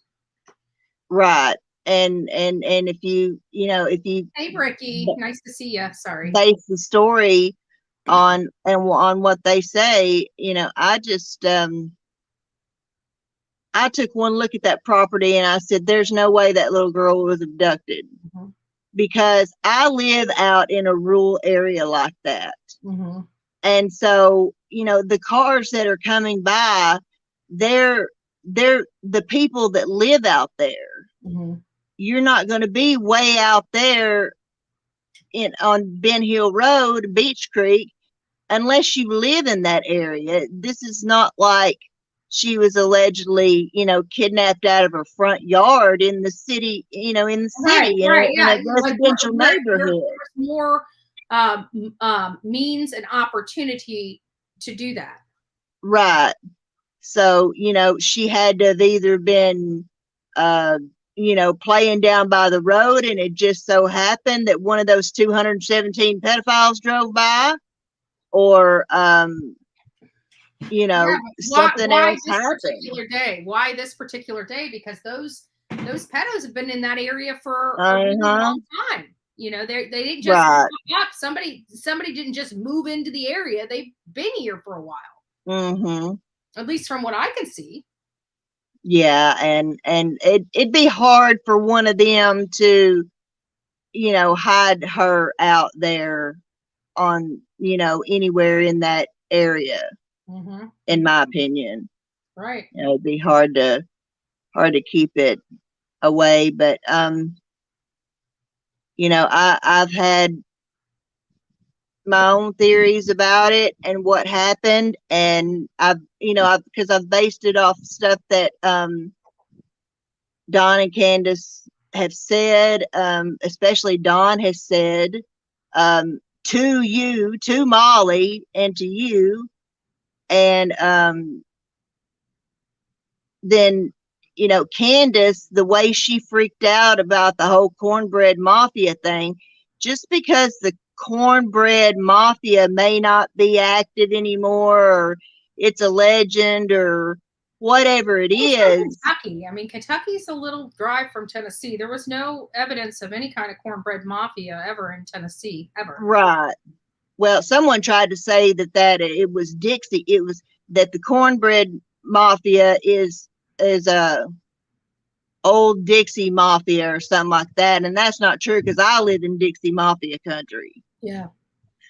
And still, even then, they're not taking children. Most exactly. But I do know from my own experience, like I said, I have a past with bad people too. My ex-husband ripped the dope dealer off. Yeah. And they were staking out his mother's house, and they were going to take my child. Wow. And if it hadn't have been for my brother-in-law sleeping in the swing in the front yard with a shotgun, they might have done it. Yeah. And so, that's, you don't pay up to the dope man and you're in trouble. Yeah. They're coming. I mean, I found out through the grapevine, because people in my hometown love to run their mouth, that, they were watching me, they were watching his parents, and everybody. Yeah. So, and just all the stuff that Don has said, and all that horrible stuff he reeled off that night to, I believe it was to Molly, but you were there too. About I know she's up in some motel room with some dopehead and blah. I mean, I couldn't believe that stuff was coming out of his mouth. A stone cold straight face, no emotion. You're thinking of your child being tortured, and you are talking about as matter of fact about it as we're having the conversation right now. Yeah. A little disturbing. Yeah, very disturbing. So it's like he knew. And thinking about, that experience with my ex-husband, I'm like, I think he owed money to the dope man. And but I just don't, I've known a lot of people I'm from Florida, and we got a lot of crazy stuff go on here, and very rarely do we ever have, somebody taking children to pay a debt. I mean, that does it happen? I guess it could somewhere. It's just not as readily available. But either way, let me move on with this thing. Thank you, Ruby Pearl, for coming on. Well, it's nice to finally talk to you, Andrea. I do things a little bit different, and that's the cool thing, about all of us. We all do different stuff, so it makes for an interesting community if we can keep all the drama creators out of it. Yeah, that's never going to happen. We'll see. We'll see. All right, love. Thanks so much. Okay. All right. Take care, Andrea. Bye-bye. Bye-bye. So getting back to that book, Misty D, you missed it. I actually had the author of that book. Well, I interviewed the author of that book here on Bullhorn Betty channel. So there is actually Jim Higdon. If you search my channel, you'll find that interview of the Cornbread Mafia. I actually interviewed the author of that book. And he totally denounces the Cornbread Mafia's involvement in this. And with that interview that we were just giving with Ruby Pearl, Amy sent something, and it said, per Marissa, Catherine McKinney and Dakota Hill signed adoption papers for their baby boy for their baby boy to be taken over by Dakota's mother. I think that's insane as she raised a monster. Absolutely. I agree with you. I agree with you on that. I just heard somebody calling in, but the phone lines are back open, guys. I just turned them off just briefly while we spoke to Ruby Pearl. So more key items. Let's keep going over these items. And if, again, come up on panel, call in if you want to, have a deeper conversation. I think we need to have a deeper conversation. If not today, definitely throughout the week, we're going to have a different conversation. So let's go over the ones that we've already pointed out so far. Excuse me. And that is the last people to see Summer Wells alive. Timelines don't add up. Suspicious behavior in and around the time of Summer Wells' disappearance. 941-405-3357. Stephanie, somebody put the number in. I took it off because it was screwing with the names. People were wanting to know who Ruby Pearl was, and the names were off because I had that up. So, if you guys could throw that in there, I'll throw it back up on here. And you can always come on panel. I won't show your face if you don't want me to show your face, just FYI. Inconsistent statements. Now we're going to add a new one. That's okay. She ran. You're good. Yeah, Ricky, if you want to come up on panel, come on up on panel. Hope you're doing well, my friend. Which reminds me, I need to find your email and send you an email and give you my phone number. Sorry, I keep forgetting. I keep telling you I'm going to do it, and I keep forgetting. Sorry about that. So the next one is games and pranks. Remember Don Wells and Candace Bly constantly pranking, calling his sister Mary and saying the FBI just picked him up. Remember all those photos that they were trying to say that they were in the Bahamas and Mexico, and they would always say, "Oh, I'm just joking. I was just joking." You're missing a 5-year-old child. At the time, it was 5 years old. You're missing a 5-year-old child, and you think it's appropriate to be pranking people and joking around and playing games. Remember all that? Remember all that? How about this? CPS coming to the house the next day. Coupled with the last people to see her alive, coupled with the timeline not adding up, coupled with the inconsistent statements, coupled with the game playing and pranks. Now CPS is coming to their house the next day. The magical phone erases. Remember, all 3 of their phones have been erased from 3:30 on June 15th.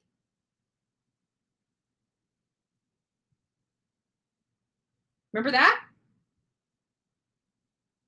Magical phone erase. They're blaming it on Hawkins County and TBI. I listened to Chris McDonough's interview, and he was a little taken back when Don tried to allege that law enforcement deleted all that information off their phone. Why would they delete it off their phone? That doesn't make any sense. And why would law enforcement delete your entire phone? What if you had, copyrighted materials on that phone that you had from 3:30 on? That's federal. They can't do that. And I doubt that law enforcement accidentally erases anything. This is Betty.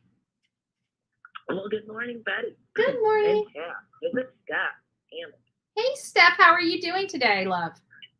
Doing pretty good. I'm so glad I caught a live water. I just drank a big glass of water. I missed you. Aw, thank you. I miss you too, honey. I'm on my last cup of coffee, and we're still not even wrapped up with our live yet. I'm gonna be dying here. You guys are gonna see me. Oh no! Well, somebody better get you some coffee. Coffee delivery, please. So, first off, I'm gonna say this is a mess. Nothing's ever deleted off the phone. Right. Ever, for no reason. Ever. It's never deleted. You can delete it. You can wipe it out. The only way you can ever get completely permanently delete something off the phone is by destroying the phone. Mm-hmm. So that's why she probably might have thrown them in the lake. That whole theory of whatever. I don't know. I didn't even hold on. Phones in the lake. Oh. Let me add another bullet point, guys. I forgot about the phones in the lake. Go ahead. But you know what I mean? That's the only way you can destroy something. Yeah.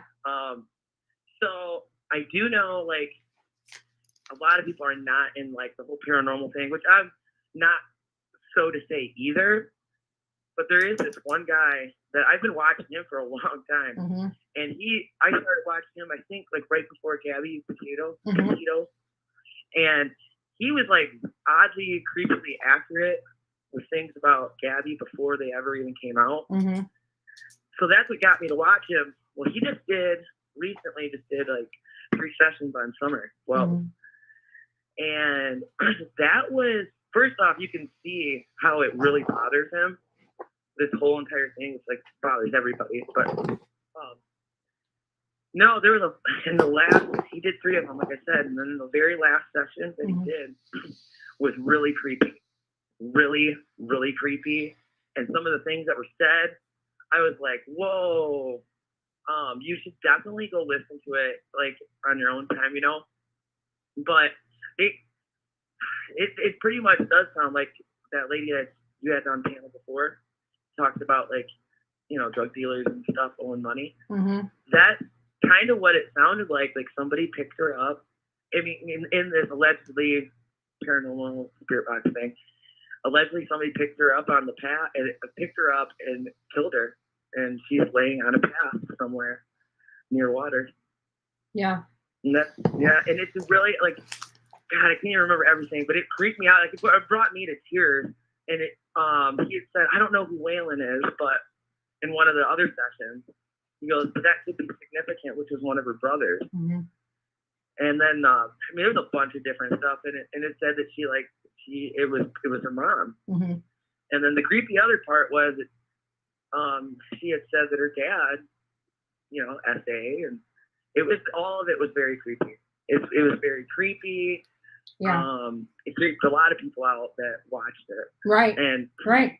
I go on, sorry. No, I was just saying, right. You're right. And I mean, I don't quite put like validation and all that, especially there's a lot of them out there. Mm-hmm. But like I said, this is the only guy I've ever watched because he's just, if you've seen him, you know why. He's just very authentic. He's very humble. He doesn't do Cashapp and stuff like that. I'm sure he does, but he doesn't, you know, he doesn't like ask for it. You don't even see him with one on there. But I don't know. It was creepy. And then just some of the things. And also it said there was somebody else killed with her. Yeah. Another lady. And it just really, I mean, right now I'm talking about gives me chills. Mm-hmm. But no, back to like reality and stuff. No, you can't delete stuff off the phone. And I don't see any reason why law enforcement would have done that. Right. Like, it doesn't make sense because they kept Hunter's phone. I don't even know if they've released Hunter's phone back to him. And this is a phone that didn't have anything erased. And we know that it has not been erased. It hasn't been handed back to him. And then you've got Don Wells, and he's saying that him, Candace, and Grandis all got their phones immediately back. Right. That doesn't sound right. And that everything was erased from 3:30 on. That to me is suspicious. Yeah, and you know what else I had read too? I don't even know where I'd seen this at, but it was in a chat that I was in on YouTube. But somebody said that she didn't even give the real phone. She gave another burner. And if they didn't give the real phone, that's even more information that shows that they are culpable in the disappearance of their own daughter. I mean, we're listing things. Last person to see her alive. Last people, to see her alive. Timeline doesn't add up. Suspicious behavior in and around the time that Summer Wells disappeared. Inconsistent statements. Games and pranks. CPS coming the next day. We're not even through half the list yet. We're not even through half the list. It's deep. So, okay, this is my last question. Then I'm going to pass to the next caller. What do we think is going to happen in the next few weeks when Don Wells gets out? I don't know. I really don't know. But people. Is he going to go quiet, or is he going to be like y'all? Oh, no. I think they've got attorneys. I think they're not cooperating. I think their attorneys have told them to shut their pie holes. I think that they are not cooperating people. I think they know that their, kahunas are in a noose at this moment. Right, because I do wonder, like, because me and my old man were talking last night, and he was like, when's that Don guy get out of jail? And I'm like, oh, he's getting out soon. And he goes, well, what's going to happen? And I said, nobody knows, but everybody's wondering, you know? And he's like, you know, hey, well, I bet he thinks he's just going to go quiet. Mm-hmm. That's what he thinks. He goes, he'll go quiet. I've got a lot of questions for Don, like these letters. Right. You know, these letters don't look like his handwriting. Why is that? No, they don't. But, you know, my boyfriend said, he goes, I was like, why do you think he's going to go quiet? He goes, well, isn't his wife quiet? Yep. I said, yeah, but that doesn't mean Don Well's going to be quiet. He's going to be quiet. No, somebody's gotten to both of them. Somebody's gotten to both of them. Yeah. Candace has got handlers to keep her mouth shut, and she still can't even handle her business. That's why we have, you know, these mysterious videos that pop up out of nowhere. Yeah, which is so weird. So weird. And so, yeah, I don't know. I don't want to sound like I'm looking forward to Don getting out of jail, but I'm really interested to know what's going to happen when he gets out. Mm-hmm. Like, what's he going to do? What's he going to say? What's he going to do when he finds out all this stuff that's been going on for almost a year as he's been in jail? Like, it's just going to be the same old, same old. I mean? They both thrive off their dysfunction. They're addicted to their own dysfunction. Addicted to chaos, people. Yes. Yeah. Addicted to chaos. It's so weird. Well, all right. I'm going to pass the call on. Congratulations. All right, Steph. Thanks for your input today. Island. Just want to tell you that, too. Congratulations on the immunity at Turtle Island. Yes. I know you're going to win. I don't know who gave me immunity, but whoever it was, thank you. White Rabbit, I think. Well, White Rabbit's been advocating for me, which is really cool. But see, this is where I was thinking about it last night. You know, I woke up and I popped in there for a little bit and fell back asleep. Then I woke up again. They were still live. I finally got I woke up literally when Dolly was playing the song while they did the figures. That's when I wook up. I think it was that's when I woke up too. 3 o'clock this morning. And so I got to hear that Jimbo was off the island, and to all Jimbo's fans, you guys can work on getting him put back on the island if you so choose. But I was pleasantly surprised. But anyways, I was sitting there thinking, and White Rabbit's in there, and she's like, oh, I love going to White Rabbit. She's strategizing. Poor girl. She got 6 marks against her. And I know. And here I am, Bullhorn Betty. I get 1 and 1 save and immunity. And I'm more controversial than White Rabbit. And now they're going after White Rabbit because I'm like, oh my God, my sister from another mistress didn't. This is the craziest, funniest game. Did you see all the cash being dropped? Yeah, it was great. It was great. We're in the wrong game. But you know what? It dawned on me. White Rabbit and I are going to be on the opposing sides when it gets down to a smaller group. And I'm behind the 8 ball. Like, I'm not coordinating my people. I'm not. It scares me, like, who's going to be left over? Please don't let it be all my favorite people, because don't make me choose. That's what's going to happen. That's going to be the fun part of it. But I'm a coffee bean and I'm a turtle, so you guys come first. But no, I still think you're going to win, and I've said it since day one. I'm like, Betty's going to win. I don't care what anybody says. She's winning. I don't know. I think Marissa's got some strong support, man, and Dolly has barely been touched. Dolly, the Turtle King has barely been touched on there. I know. I think that. But no, he almost got, he's got a couple votes against him, though. He's got a couple. But then as soon as somebody votes against Dolly, somebody will come back and save him. So. I know, because he's the Turtle King. It's going to be hard taking Dolly out, man. But even Bullhorn Betty's going to have to work on that. But, White Rabbit's in there strategizing. Like, she's in her room. I haven't even coordinated my effort. Folks, we gotta start representing with Bullhorns up on Turtle Island, man. I know we're all early birds. We need the coffee beans. Yeah, we need coffee club up there, man. We're being protected by White Rabbit. What happens when White Rabbit and I have to go head to head, right? She's saving me now, but she's saving me. Why is she saving Bullhorn Betty? She's using me right now to help her, and then she's gonna have that switch. Are you doing? Is this a strategy part that White Rabbit? I think White Rabbit's strategizing over here. I love her so much. She's so cool. I know, and she's all kinds of having fun with this game. Like she is. I love it, man. It was cute. Rabbit, roll out, rabbit, roll out. Yep. It's kind of cool. We got the rabbits, the bullhorns, the go lightlies, we're all gonna be duking it out soon. We're all friends. What happens then? No, it's so funny. Like I think it's great. It is a lot of fun. Mm-hmm. But all righty, have a wonderful day. You too. Bye. Bye, Steph. So that was our friend Stephanie Hammond. So now we're going through this entire list of, why do we believe? Everybody constantly says, you have no evidence of this, no evidence of that. Listen, there's no body. Everything related to this case is circumstantial. So let's break the circumstantial case down. Let's break it down. And we've got last people to see Summer alive. We've got the timelines doesn't add up. Suspicious behavior in and around the time Summer Wells disappeared. Inconsistent statements. Playing games and pranks on family as well as the audience. CPS coming the next day. Still not even through half the list yet.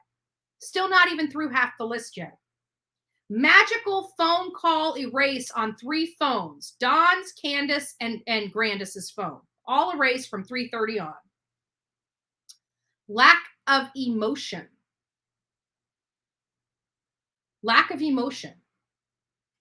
The only time we ever saw Candace cry was for herself. That's the only time we've seen Candace cry. Is on Dr. Phil because she didn't want to be interrogated, right? Or with Ernie Shell because she didn't want to tell the truth. He kept pushing her to tell the truth, right? Come on here and just tell us everything, he says. No, the only time she cries is for herself, not for her baby girl that's missing.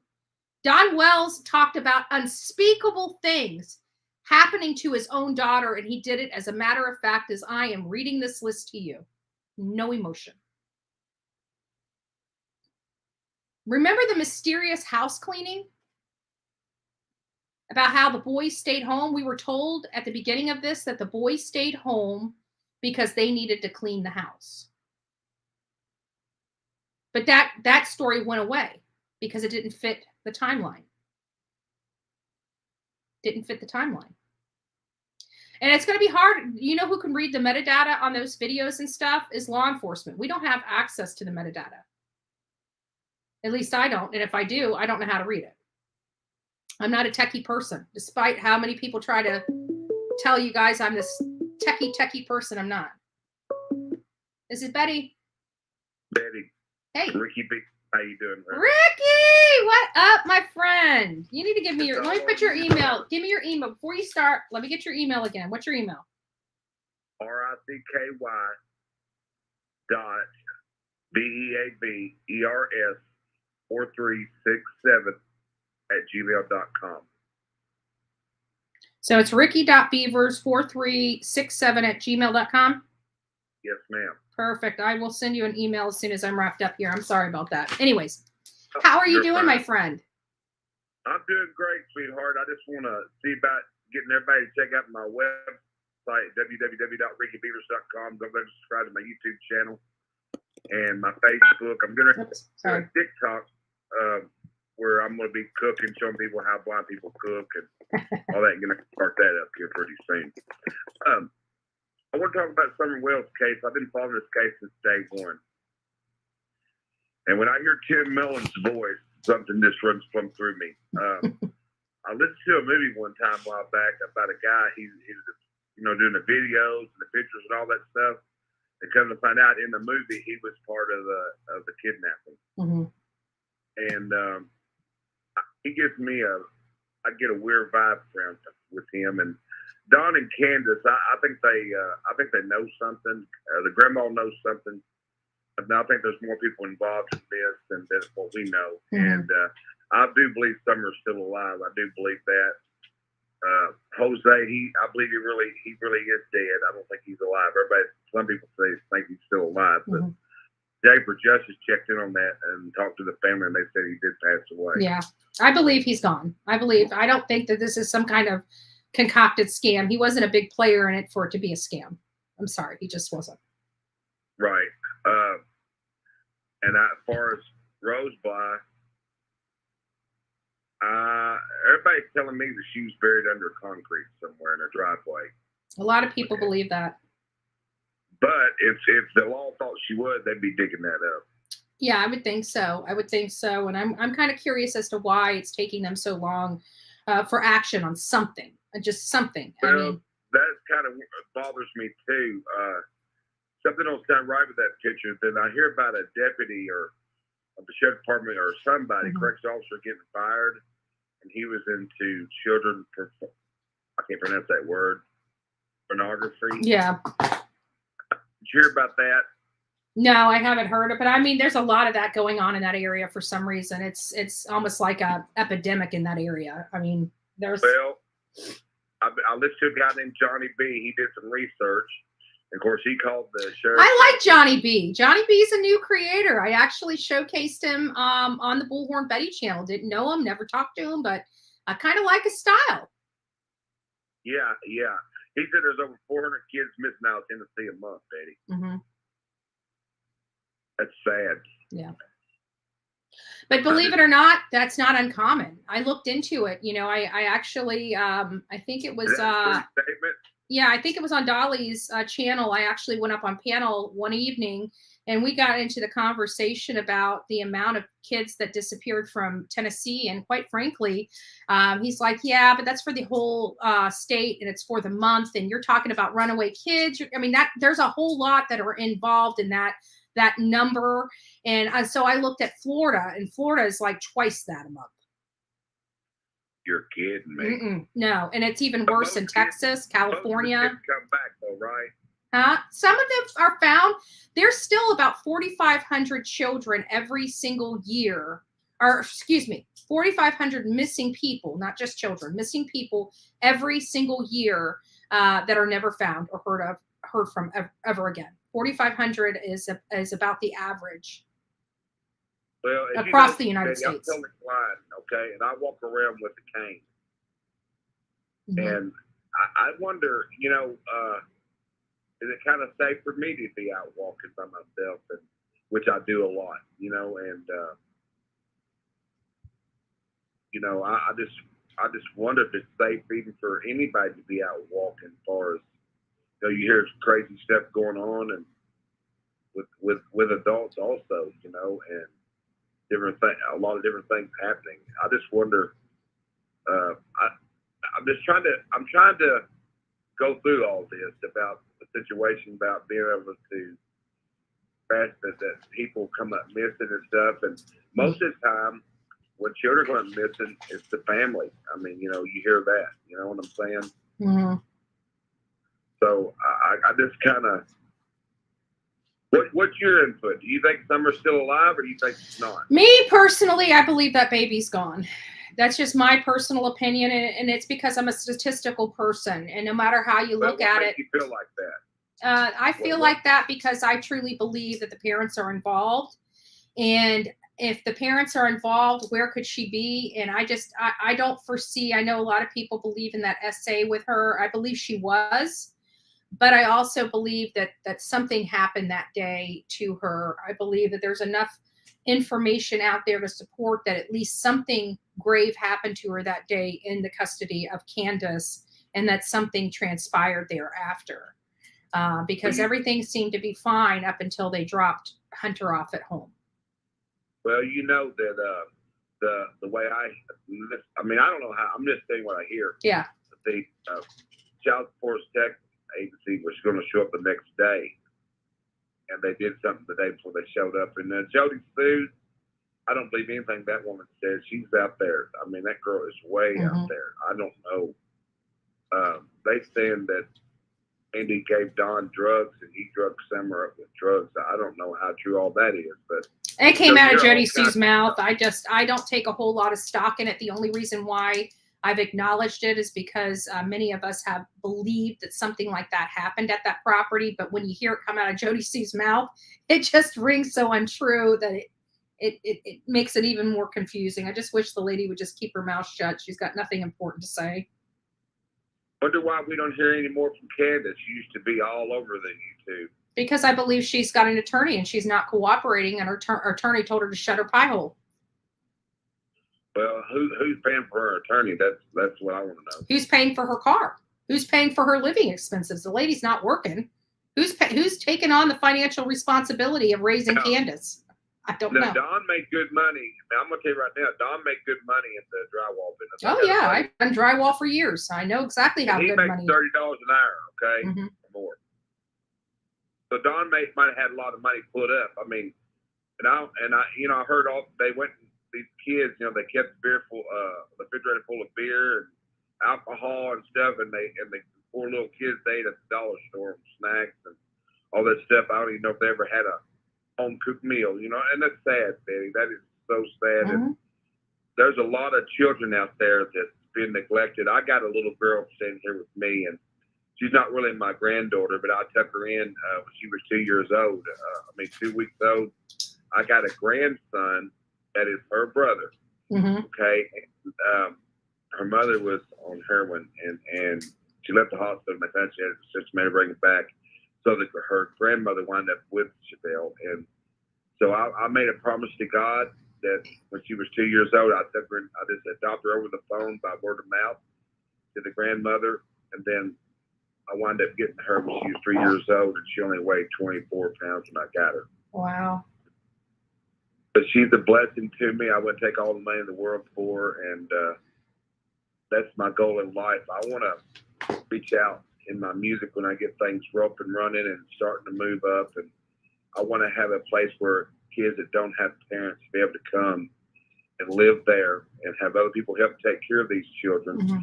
and let them learn about God, let them learn how to get out in the fields, and learn how to grow things and, and have all kinds of activities. Right. And I want everybody to show them love.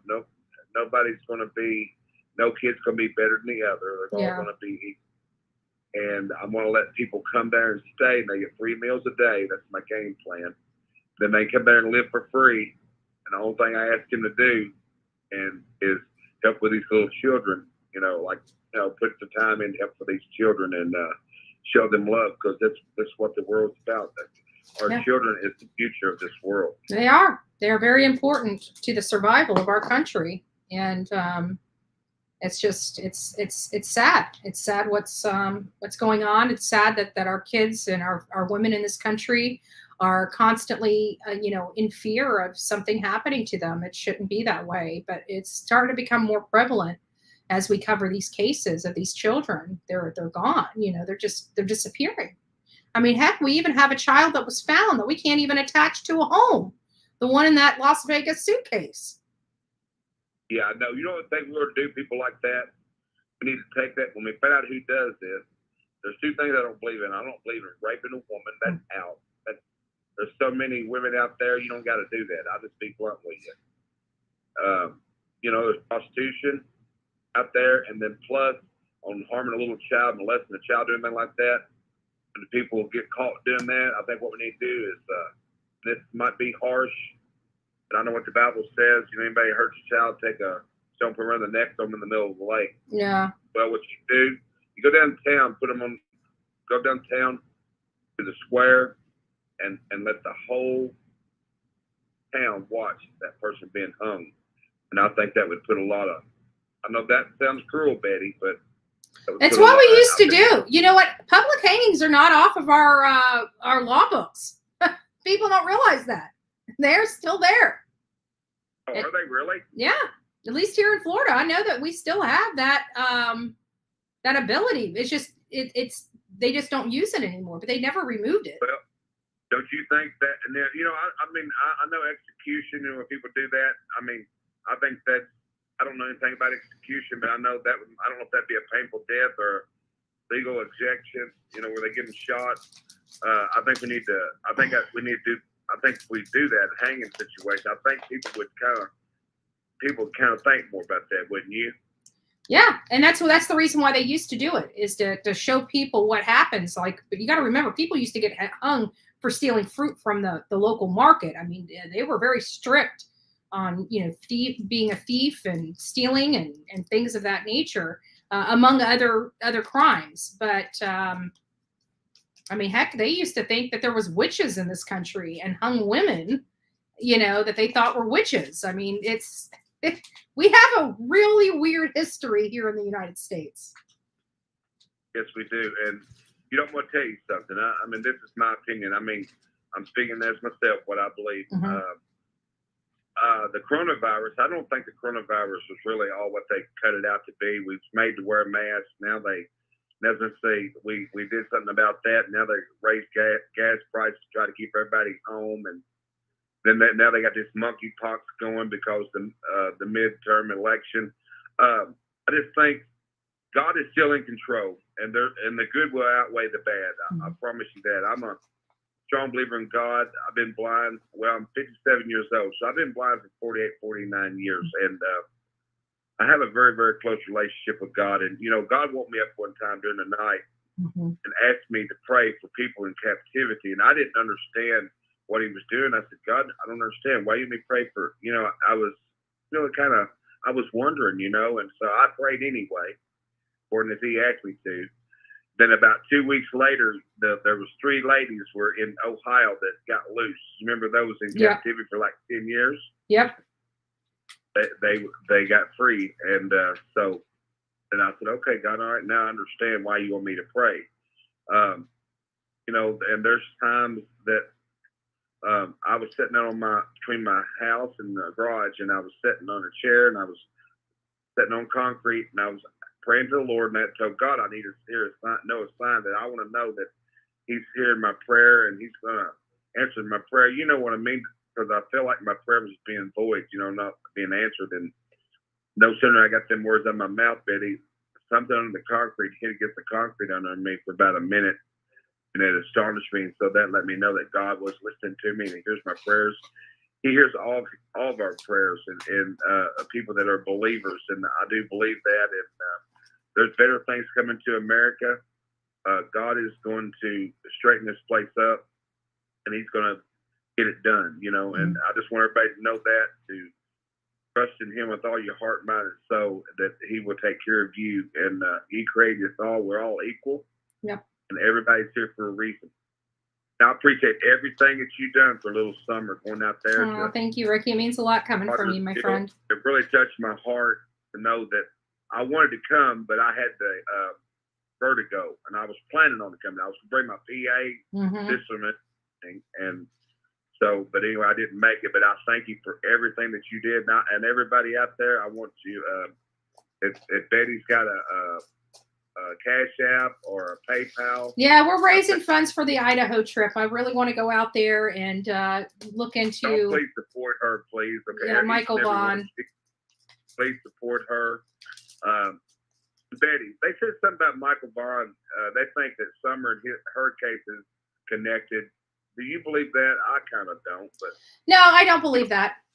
I don't believe that at all. I think that they are, a lot of people use cases and try to connect them so the other case can kind of rise to the top and be, I've actually used that strategy before, where you connect, like, for example, the girls out in Utah, the double homicide, Kylen Schulte and Crystal Turner, Brian Laundrie was connected to them, which actually propelled their case into the spotlight, because they did see Brian Laundrie, hitting on Gabby that day. And so it really did, we could connect that. Murdered? Yeah. I didn't hear anything about them. Oh yeah, I was out there. I covered the case. I went out there. We looked. We actually went to this the lieutenant and told him and brought up a name that we thought was a good potential suspect in the case, and his name was Adam Pinkowicz or whatever. And so we recorded that conversation with the lieutenant, and lo and behold, the man that ended up being a suspect in the case was one of the names that we came across and actually brought up to law enforcement out there in Grand County, Utah. Wow, Betty, God bless you, honey. Hey, see, God's using you for a great thing, and that's awesome. And yeah, what I want to do, I want to get with all these, like you and other greater YouTube creators, and then I want to set up a time where I could be interviewed and put a bunch of y'all together to help achieve the goal that I have for little children. And then, of course, we're working on the video now.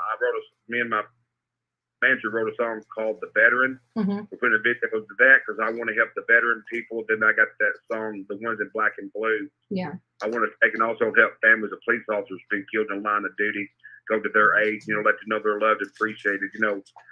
God's put a lot of stuff on my plate, but God's able to make things come to pass.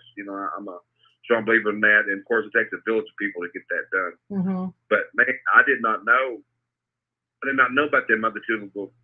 How old was these other two girls you talking about? They were adults. They were adult age. So. Wow. Well, Ricky, let me run. Let me open these lines up. We're already past 2 hours, and I still. And hey, Betty, if you do got a computer, I do got songs on 148 different digital outlets. Mm-hmm. You can play one if you're interested.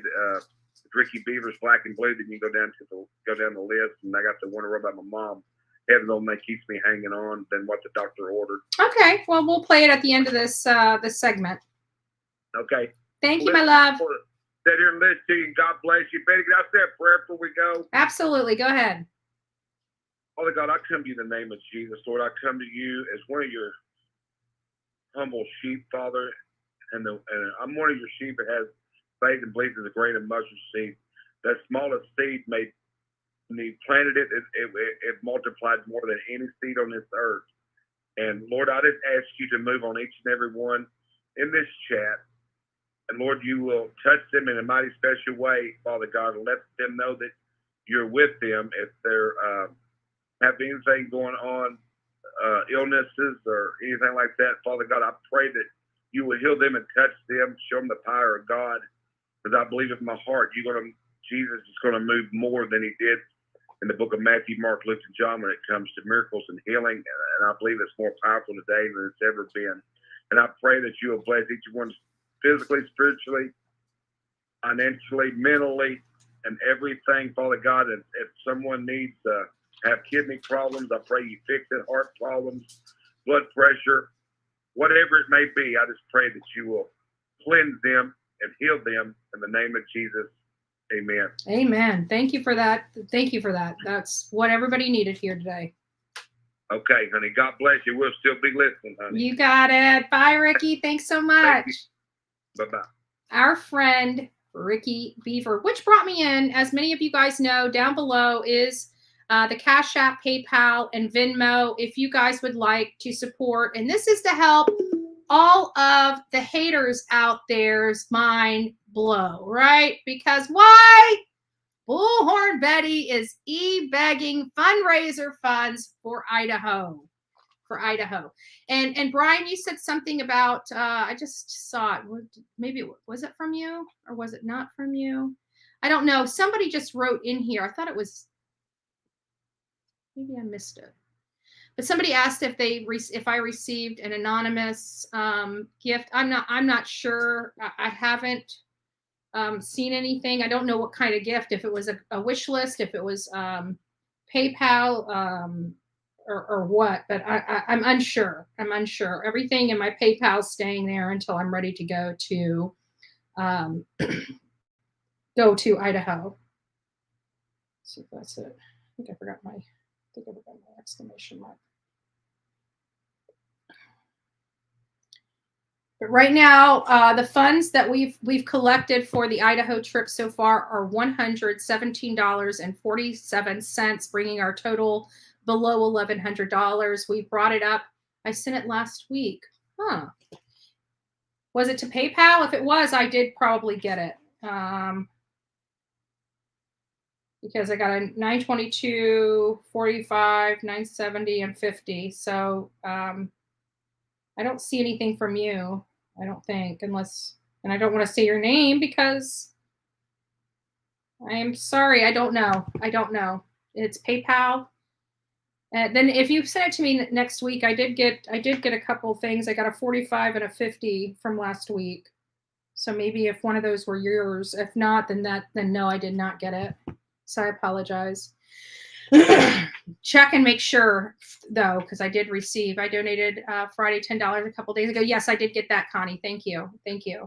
And I used to think I could respond on PayPal, but apparently, and I haven't even been getting the messages. I actually just popped in there I think it was a day or two ago, and saw all this, and I'm like, oh my gosh, people are already donating. So I really, is your team going with you? Actually, it's going to be, Miss Butts, it's going to be a little different. The trip funds I am collecting is just for my my way out there, nobody else's, but I am meeting with a team out there. What do I mean? That is that I'm not going, hopefully Olivia will be able to go, but she hasn't confirmed yet. I don't believe Jonathan's going to be able to go, but I'm actually coordinating with a couple other creators to get a good perspective of this trip. And we'll be going with a couple other creators. And if Olivia can come to record, that will even be better because she's amazing at her craft, right? She's amazing. But yes, it's not going to be just me going out there. It is a team, but everybody's responsible for their own costs. And those are my costs to get out there. So just to let you know, oh, thank you, Linda, for becoming the newest member here. So if anybody does want to, I know I asked the audience here if, they wanted me to go out there. They said they did. They said if they could, help, they would.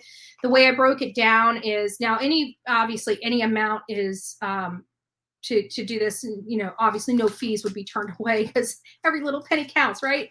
But what was I getting at? But I broke it down to I need either 48 $25 sponsors or 24 $50 sponsors. And again, we've already got $117 raised so far. So we are down to, I think, 46. No. What would it be? 43 $25 sponsors and 20 $25 or $50 sponsors. Anyways, I just broke it down to the easiest way to figure it out. And it was, I did 25 and 50. So, but if you guys want to donate to the trip, please do so. I can't tell you the exact date that we're going, but I will need to have the funds raised close to the end of the month, not quite to the end of the month, because I got to get all my tickets and my auto rental by the end of the month. So I need to have all the money raised before then. Anyways, so we are e-begging fundraiser funds for the Idaho trip. And we're going to say that because that's what they always say. Whenever I raise money, for whatever reason, the haters on YouTube feel that I should literally make no money on YouTube, but yet pay for every single cost that I have out of my own funds. And I should not collect any kind of Google AdSense funds to continue this channel, right? That's what they're saying. They're basically telling me, we don't want you here, get off YouTube, right? Like they have that control. But since they know they don't have that control, all they can do is say horrible, despicable things about me. So, hey, you know what? If you can't keep fighting them, join them, right? So we'll say it. I'm e-begging. I'm e-begging for Idaho funds. If that's what makes them happy, so what? I don't consider it that. I consider it donating, tipping, and wanting to have some different content, right? Authentic, real content like we do as a team. So if you guys would like to be a part of that, if you think Michael Vaughn is worthy of our presence and commitment down there for at least 5 days, and that's the other thing. It's not going to be we go there for a day and turn around and come back. Like we still have room and board, we have food, we have gas, we have everything that goes along with this. But again, that's there if you guys would like to donate. And there's the way. Do not send cash, do not send super stickers, super thanks or anything, because it takes me a month to get those funds, which would mean I will not get those funds until well after the trip is over with. So that they will not help me. And I just don't want you guys thinking that it will be beneficial. So the only way I can get the funds is through the PayPal, Cashapp, and Venmo. So I do appreciate everybody that does love and support this channel and continues to do so. Thank you so much. I appreciate it. But getting back to our conversation about the reasons why I believe that these parents are involved. And again, it's related to a circumstantial case because we have no body. So we've already discussed that they were the last ones to see Summer alive. The timeline doesn't add up. Suspicious behavior in and around the time that Summer Wells disappeared. Inconsistent statements. The Wells parents played games and pranks on people. CPS was coming the next day. All their phones magically erased from 3:30 on. Lack of emotion. The use of past tense language literally from day one.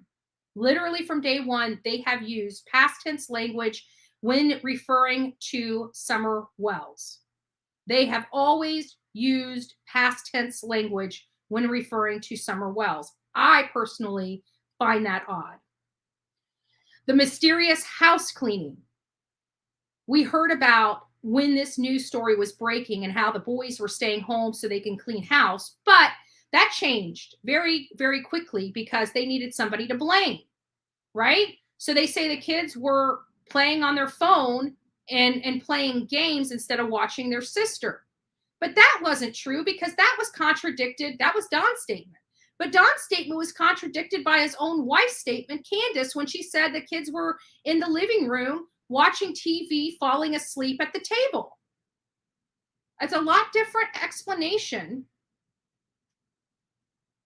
from Candace to Don as to what those boys were doing. Now, how would Don know what those boys were doing or playing with if he was not home? Then the nap comes in. On March 1st, Grandis introduces a nap that she had. Great point, Miss Butts. The couch is missing. One of the things that we learned when we were out there by multiple people that have been inside and stayed with the Wells in their home, just a few weeks, a month prior to Summer disappearing, right?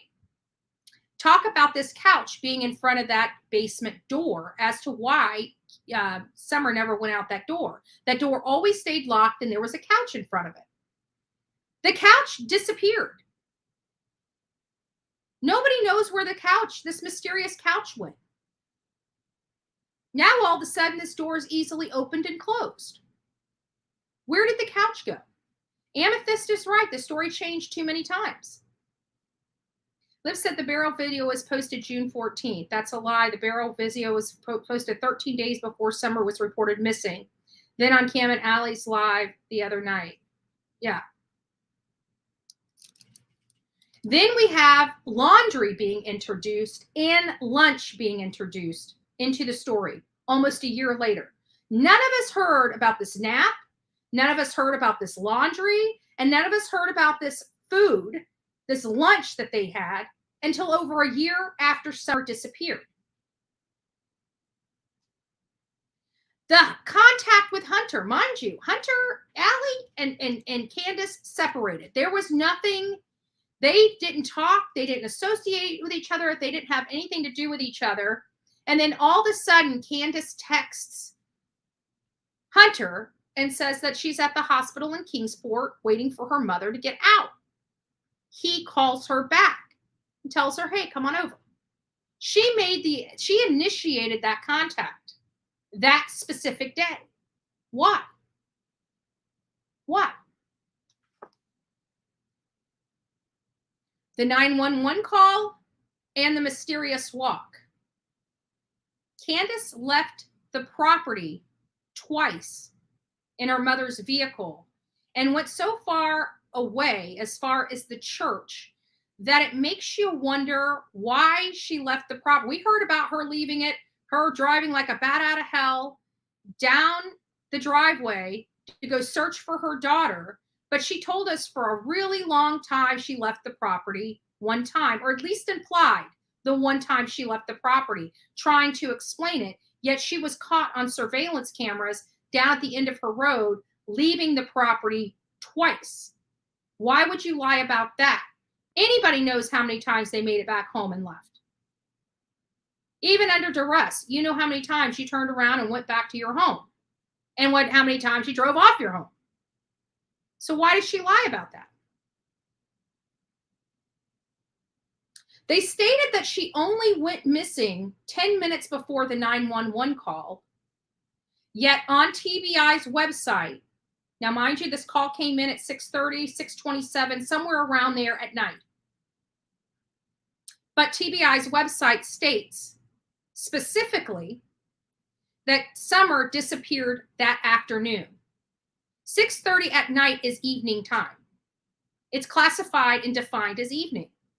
I don't think TBI would make that horrible mistake as to stating that she disappeared in the evening or disappeared in the afternoon. So there was something early afternoon. But on their website, it doesn't say early afternoon. It says the afternoon.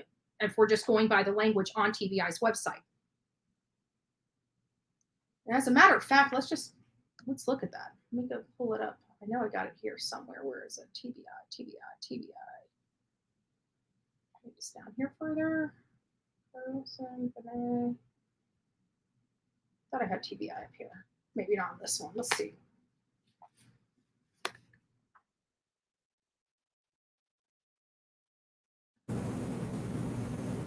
I want to read the language as it says. TBI's newsroom, Summer Wells. There we go. Let's make sure we get. I didn't get that. Could you try again? I didn't realize I hit a button. No, we will not try again. Cancel. I forgot I had a Siri on here. Never used it before. So here is what it says. Let's just pull this up so everybody is apprised of exactly what is stated on this website. This is the TBI newsroom, directly related, and specifically this page is for Summer Wells only. It says at approximately 6:30 on June 15, Summer was reported missing from her home on the Ben Hill Road, Beach Creek community. At one time, they said a family member called the 911 call in to report Summer missing. That language has been removed from this update. That language of a family member calling 911 has been removed. It makes me wonder why. But it said that this was, an odd case from the beginning. So let's look here. Here it is. When was Summer last seen? Her mother reports. Okay, they changed language on here. They changed language on this website. These are not facts. These are the reporting conversations. These are not stuff that TBI is saying this is fact. They're specifically stating this is what was reported by her mother. By her mother. Oh, thank you, Breathless. Thank you for letting me know, too. I did get it. Appreciate it. Yeah, if you guys send it to me, let me know, because I wasn't getting them for a long time, and I just happened to pop into PayPal to look at something, and I saw that people had been sending me funds, and I didn't even get the notification, so I appreciate it. Thank you so much, Breathless. I appreciate all the love and support. She was seen, and it says right here, her mother reports last seeing her on the afternoon of June 15th, not the evening. We've been told for over a year that she went missing 10 minutes before the report was called in to law enforcement that she was missing. We've been told that for a year. And now we're hearing that the mother actually told law enforcement that she hadn't seen her since the afternoon. We were lied to, and we were bamboozled by the Wells family, and their lies are unraveling on them.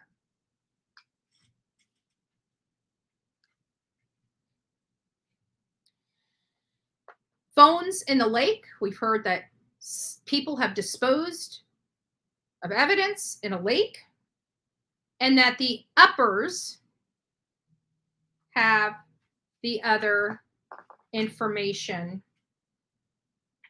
about her, or excuse me, have other information about what is contained on those phones. Remember, when Don Wells went to jail, Tim Mullen said he had his phone, lied to people about having his phone, which, for a Christian man, I'm starting to have a problem with these mistruths that he's peddling. He lied directly to Candace Wells' face about the phone, and he lied to me about those letters and about the envelope. So this is not a person that I put a whole lot of stock into in being honest, and I am referring to Tim Mullen. But at the end of the day, Tim Mullen is the one that went to court with Don Wells. You cannot bring phones into that courthouse. I know people are like, oh, yes, you can. No, you can't. They check you. They wand you. And you've got to go through metal detectors, and they will take your phone. If you are found with a phone, they give you two options. Take it out to your car, or they take it from you. Those are your options when you go inside that. And how do I know? Because I went inside that courthouse. And that's exactly what they told me. That's exactly what they told me. So anyways, we knew Don did not go to court with his phone because they won't even allow you in the courtroom. You can't even go past the guards with a phone on your persons. Not in your phone, not in your wallet, nothing. You cannot have a cell phone when entering that courthouse. period. No ifs, ands, or buts about it. So Tim Mullen had Don Wells' cell phone and downloaded every single thing off Don's cell phone, misrepresented that, tried to tell the family he thought Don took the phone to court with him, knowing that that was a lie, knowing that he had it in his possession, knowing that he had just downloaded everything off that man's phone, is telling that man's family he doesn't have the phone, and then 2 weeks later decides to turn that back over to Candace. And she reportedly states that phone was handed to the uppers, not law enforcement, the uppers. She doesn't say that there are the attorneys. She doesn't say that they're the private investigators. She calls them the uppers. The uppers. So these are just a few, again, a few things that I want to make sure, because I am so sick of people saying, you have no proof. You have no proof. This is a circumstantial case. These are the circumstances in which I believe Don and Candace had something to do with their child disappearance. And the more and more we look into this, the more and more it's starting to feel intentional, deliberate, and as if this was a plan. We heard Don Wells, Mary on Chris McDonough, Mary and Jeannie. And I was supposed to go through their interview yesterday, but got sidetracked and never got to it. And I'm going to go through that interview because they have a theory. They have a theory as to what happened. I don't know, Tracy. Let me see here. Give me just a second. I'll tell you who I've received funds from.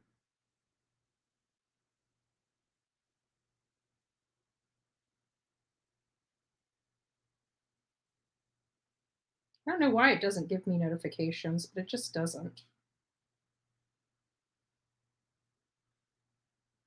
So yes, I've received. Thank you. Yes, Tracy, I did. Thank you, Ruth. Thank you, Colleen, Elizabeth, Connie, Jennifer, and Anissa. Thank you all.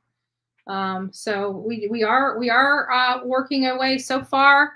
We're collecting funds for this trip. So again, we got a few weeks to get these funds up, but I need about, like I said, about $1,200 to make this. Now, if I fall a little short of that $1,200, I'll be able to cover it comfortably and still be able to maintain everything. But this is kind of a far away trip, and literally I can't drive that. My car will not make it. I'm not even going to attempt that kind. And not only that, I don't know if I can make it. Like, it's a long drive. So, and it's halfway across the country. So I've got no choice. Anyways, so there is part of why, and some key factors that we have to consider when looking at this case. And not only that, but as I'm making this list of everything, and this is not even the entire list, I could go, like, if I sat down, this was quick. This is the stuff I could think off the top of my head. If I literally sat down and just really processed this entire case, I would probably have several pages of information. But this is the stuff that I thought was crucial and important and no-brainers.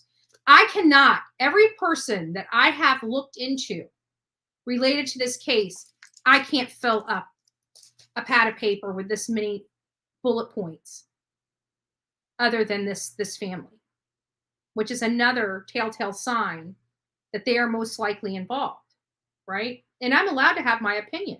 I believe Candace, Grandis, and Don know where Summer Wells is. I believe 100% that they are fully 100% responsible for whatever happened to that little girl. Period. You cannot change my mind. Now, was it an accident, or was something more nefarious? Did something more nefarious happen? I think that poor little girl went through hell in her little 5 years on this planet. You know, Ricky Beaver, great guy, love him to death and respect his position that he believes she's alive, and God bless him. And there's many other people that do believe she's alive. I still have hope that I'm wrong and she comes back safe and sound. I would love nothing more than to eat my words. But I'm a woman of statistics. I'm a woman that likes those pesky little things called facts. And at the end of the day, unfortunately, this is Betty. Hi, Betty. Hey. There's something that really bothers me with the videos that Candace has posted. Mm-hmm. There's a video of the tree trimmer, the helicopter. Mm-hmm. She wasn't supposed to be home during that time. I thought they cleared out at 3:30. Maybe Hunter went to the doctor at 2:30. You know, maybe she got home at 3. I was sitting in the bed that morning, and my husband said to me, "That's not her house." And I said, "Well, maybe that's the shed." And he said, "There's a plumbing pipe." He's a plumber. He said, that's not a shed because it either has water or a septic tank.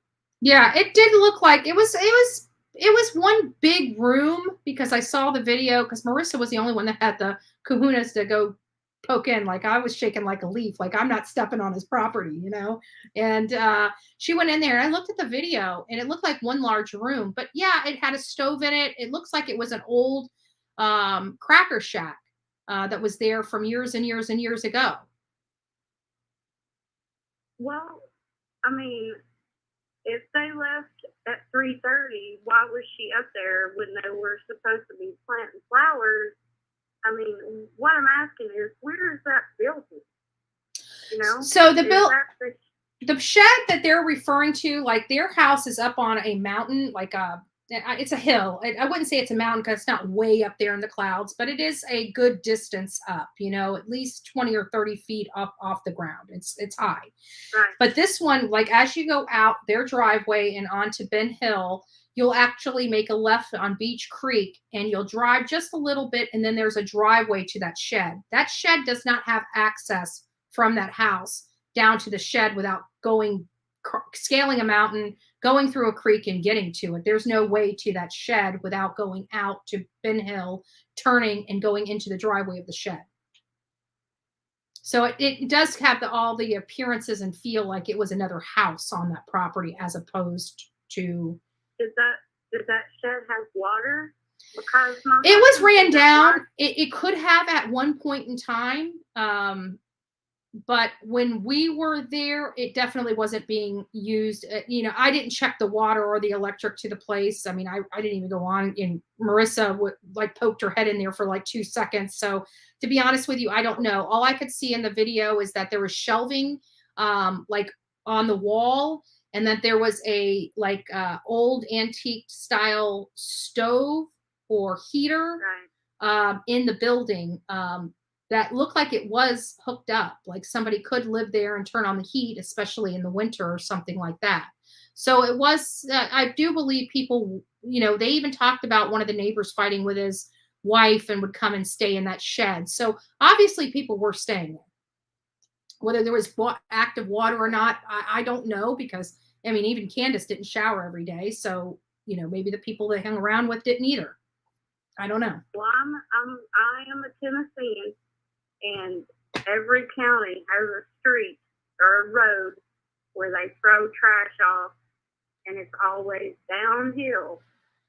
So all these searchers, you know, you'll find refrigerators and just stuff for no reason that the county would have taken, and you never bury uphill. You always get rid of stuff downhill. Yeah.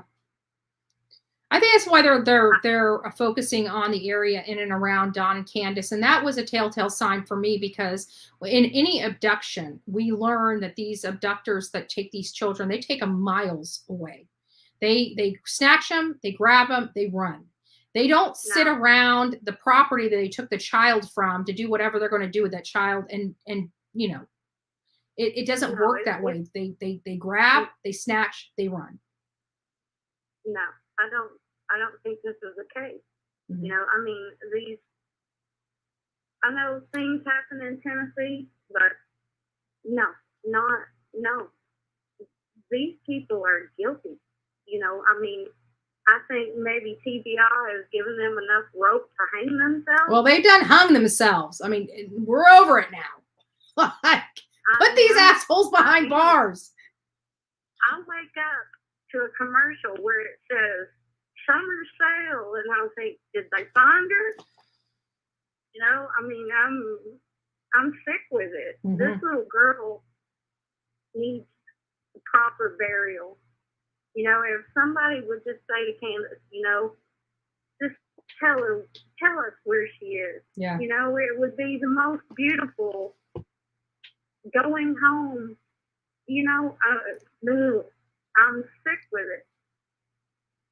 I love you, and it's like a jury room. Everybody has an opinion, but you have to get down to brass tacks. Yeah. Bring this little girl home. And not only that, it's going to be worse for them to keep hiding this. I mean, they can only hide it for so long, even if it takes 8 years. You know, I'm reading a lot of these cases. We just touched on one just briefly yesterday that was coming out in the AP News about a woman, you know, being charged in connection with the disappearance of 2 of her children from 8 years ago. They still never found those children. But can you imagine that long with no sleep and looking over your shoulder and no rest? And yeah, people do it every single day. This is happening all over the country, and it's starting to happen at more alarming rate than we're being apprised of, in my opinion. You know, but before this happened, one of our local news stations said that during the pandemic there was more child abuse in SA because they were being homeschooled than any other time in this nation. Yeah. I don't know if it's because there's a phone number that these children are able to call, you know, if you're being abused or... Yeah, well, it's also because teachers were responsible for reporting those abuses. And when you take the children out of school, you're not seeing the abuse. And this was one of the arguments that many people had across this country, because a lot of this stuff actually reared its ugly head during the pandemic. Yeah. I mean, think about it. We learned about several children that disappeared off the face of the earth that nobody even knew about it. And I think it was a direct result of the pandemic, because families are wanting to talk to each other. They're wanting to, like, oh, now they have time to find their loved ones that they disconnected with in the past because life got so busy. And now they're trying. They're like, wait a minute, where's these kids? Where's your child? Where's, you know, so-and-so? Right. And parents were starting to get concerned because everybody's off work. You might as well start visiting family, you know, the people that you can visit without somebody telling you what you can and can't do during this era. And these children, I think their families are reaching out and realizing, wait a minute, we haven't heard from this child in 6 months, 7 months, 8 months. And then when you call your family member and they're refusing to even let you talk to them, you're starting to think, hey, there's some funny business going on. I really, truly believe that, you know, with all the bad that this pandemic had, it did have some good. One of the things is that it brought attention to the fact that children disappeared. Nobody knew where these children were. I truly believe that because of the pandemic, we did find out that Serenity McKinney was gone, Oakley Carlson was gone, and Harmony Montgomery was gone. And there's even more that we don't even know about. That we don't even know about. You're damn right. And that's the saddest part about Have you heard about Blake Mead? Blake Mead? No. It's in a drought, and there are Lake Mead, yes. And they started finding bodies. Yes, I did read that. I actually did, and this was several months ago. I actually did a little clip on that. My husband goes this morning. He said, "Well, maybe that's Jimmy Hoffa in the barrel." Right? And it's funny, but it's not funny. Yeah. Well, you have a good day. You too, love. I respect you. You keep doing what you do. Thank you. Thank you so much. I'm going to see if I can go pull that Lake Mead. Thank you. I'm going to see if I can pull that Lake Mead. Have a good day. You too. Yeah, here it is right here. I did this 2 months ago. Let me pull this up, what she was talking about, just so you guys are apprised. It's only a little clip. Gotta pay for the lights, right? Good morning, YouTube. So I found something interesting. This came out on May 13th, and it was dead bodies revealed as Lake Mead hits historic lows amid drought. This is in Las Vegas. This was an interesting article. This is related to the drought conditions, the severe drought conditions plaguing Las Vegas. Lake Mead is the largest reservoir in the United States, is shrinking amid the widespread drought conditions across the southwestern North America. And then we go through here, and it's like this reservoir provides drinking water for millions of people, and it's at literally historic lows. But there was an unexpected issue that came with this condition, and it was a body was found on May 1st, and a press release from Las Vegas Metropolitan. And I want to let you guys know, again, this is the drinking water.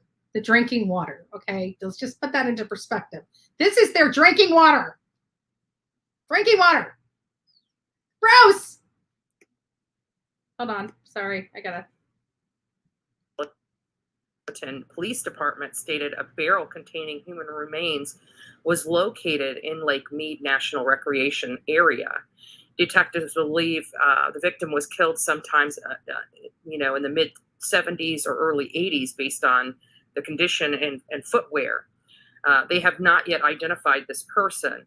A few days later, human skeletal remains were also found at Calville Bay and the Lake Mead National Recreation Area. So the Clark County Medical Examiner has been contacted. We'll be doing, obviously autopsies and things of that nature. But here's the kicker. They seriously believe there are more victims that are going to surface amid this drought. So we will be keeping an eye on this situation. We're also going to be keeping an eye on any victims that come out from this, from the two that have already been found. So there you go. If you guys would like to watch it, just go to my channel and search Lake Mead, and you'll be able to watch the whole entire thing. But yes, there was bodies that were coming out of Lake Mead. Now, mind you, the largest reservoir for drinking water, and they found these people that have been there since the 1970s and 1980s. It's just, I don't know. It's kind of turning my stomach, even thinking about it, to be honest with you. But getting back to this, I'm going to go ahead and pull the phones. So we're not going to be able to call on the phones. I want to thank everybody who participated today on the phone calls. I'm glad it's not as crazy as Dolly's is, with the phones just going. But he gets a lot of popularity with that game, Turtle Island. And I heard there's a lot of spinoffs from Turtle Island. There's a hate type of one. I think something clowns and we have the jungle, people are kind of, doing these games to kind of lighten the mood, right? Lighten the mood. But the Turtle King will always be the Turtle King.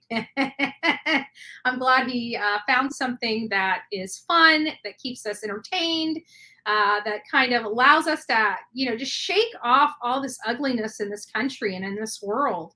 And we get to expose it. We get to expose these things. But I'm telling you, this is a circumstantial case against the parents. This is not even a full list. We're going to work on this list, folks. We're going to work on this list. We're going to get a damn good list going, and we're going to drive home why their list keeps getting bigger and bigger, yet nobody else's is. Why is their list of everything that they've done since their daughter missing keeps growing and growing and growing? But all these other peoples that people want to say are potential suspects and persons of interest, their list isn't growing. Their list isn't growing. And many have been dismissed. Whether law enforcement wants to acknowledge it or not, many of these people have been dismissed and put on the bottom of the list as having absolutely nothing to do with the disappearance of Summer Wells. Meanwhile, the list against Don Wells, Candace Bly, and Candace Hare keeps growing and growing and growing and growing. And there are so many more bullet points than just the ones I came up with. So guys, come back here tomorrow. We are not done with this conversation. Tomorrow, your homework tonight is to think of all the things that made you suspicious of Don Wells and Candace Bly and Grandis for that matter, right? And tomorrow we're going to come back here and I want you guys to participate in the conversation. I want you guys to think of all the reasons you believe Don, Candace, and Grandis are responsible. And let's have an open discussion. Hey, Team Rose, nice to see you. Yes, that's exactly right. And I concur with your statement 100%. And many of the people in here do. Many of the people in here agree with that. She was born in the wrong family. Many people are. But again, I want to say thank you to the people that saved Bullhorn Betty. I want to tell all the rabbits, we love you. You guys are great. All the turtles, we love you. But we have to start coordinating. Bullhorn Betty, right? The Bullhorns, the coffee clubbers. We have to start strategizing, because at some point,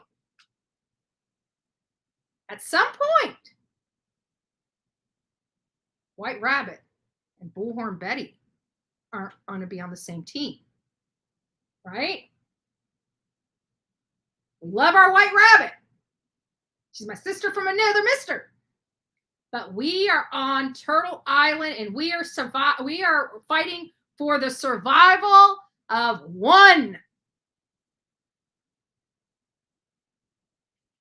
The survivor of one. But what we're going to do is we're going to keep our team together. So, at the next Turtle Island, if you get the golden egg, we are saving White Rabbit. We're going to save White Rabbit because she is coming under immense scrutiny and she is being targeted for supporting and loving Bullhorn Betty. So we have got to make sure we keep our unit together. So for all the Bullhorns, all the coffee clubbers, if you get the golden egg, you call in, you get the golden egg, we are going to save Rabbit. When Rabbit is starting to get more call in for hers to be kicked off the island as opposed to Bullhorn Betty, us coffee clubbers have to step up to the plate and save White Rabbit. We have to save White Rabbit. So, this is going to happen on Tuesday. What's today? Today's Monday. 2 people are going to be leaving Turtle Island tomorrow. 2 people. Okay? It's 2 for Tuesday. So we must save the rabbit. She is our therapist. She is our guiding light on the Turtle Island. If we lose White Rabbit, everything's going to hell. We're going to be going crazy. We're not going to have our therapist in the house anymore. Many of us are going to lose our crap, right? We need our therapist. Our therapist has to stay on the island. So we got your back, White Rabbit. We got your back. So we're strategizing. So tomorrow, when we talk about, we're going to go through this list. Remember, you guys got homework. We want you back here tomorrow. I want to know what made you believe that Don Wells, Candace Bly, and or, now, some people may say, we believe Candace was responsible for this, but not Don, right? We hear that often. We understand that. So what we're going to do is we're going to find out from our audience, what made you believe one of them or all of them or a combination of them are responsible for the disappearance of Summer Wells? You guys got my list. I'm still working on this list. We're going to keep referring back to this list. So tomorrow I will see you guys here bright and early, and we are going to strategize for Turtle Island because the Bullhorn Coffee Club is not going to come in last. We are not coming in last. I'll come in second. I'll come in third. But Bullhorn Betty is not going to lose. Not going to be the ones that go out next week. And besides that, I got immunity thanks to the rabbits. So anyways, strategy is key. So we'll see you guys tomorrow. I hope you guys enjoyed this. This is just some information. You know, I'm putting all this stuff together. I want it in a nice, beautiful presentation so we can say, here, this is the reason why these a-holes are responsible and why they should be in jail. And we're going to continue going down this road, this rabbit hole.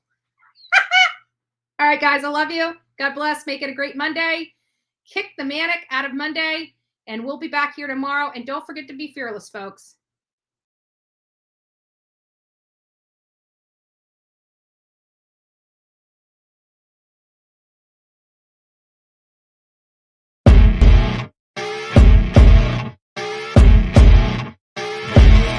As you wake up in the morning, you want to find the latest, greatest information about criminal cases and have an intuitive conversation about the suspects associated with these cases. Head over to the Bullhorn Betty channel on YouTube.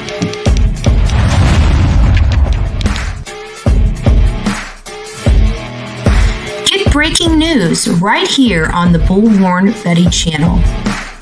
Welcome to the Bullhorn Betty Coffee Club. Enjoy your stay and enjoy your day.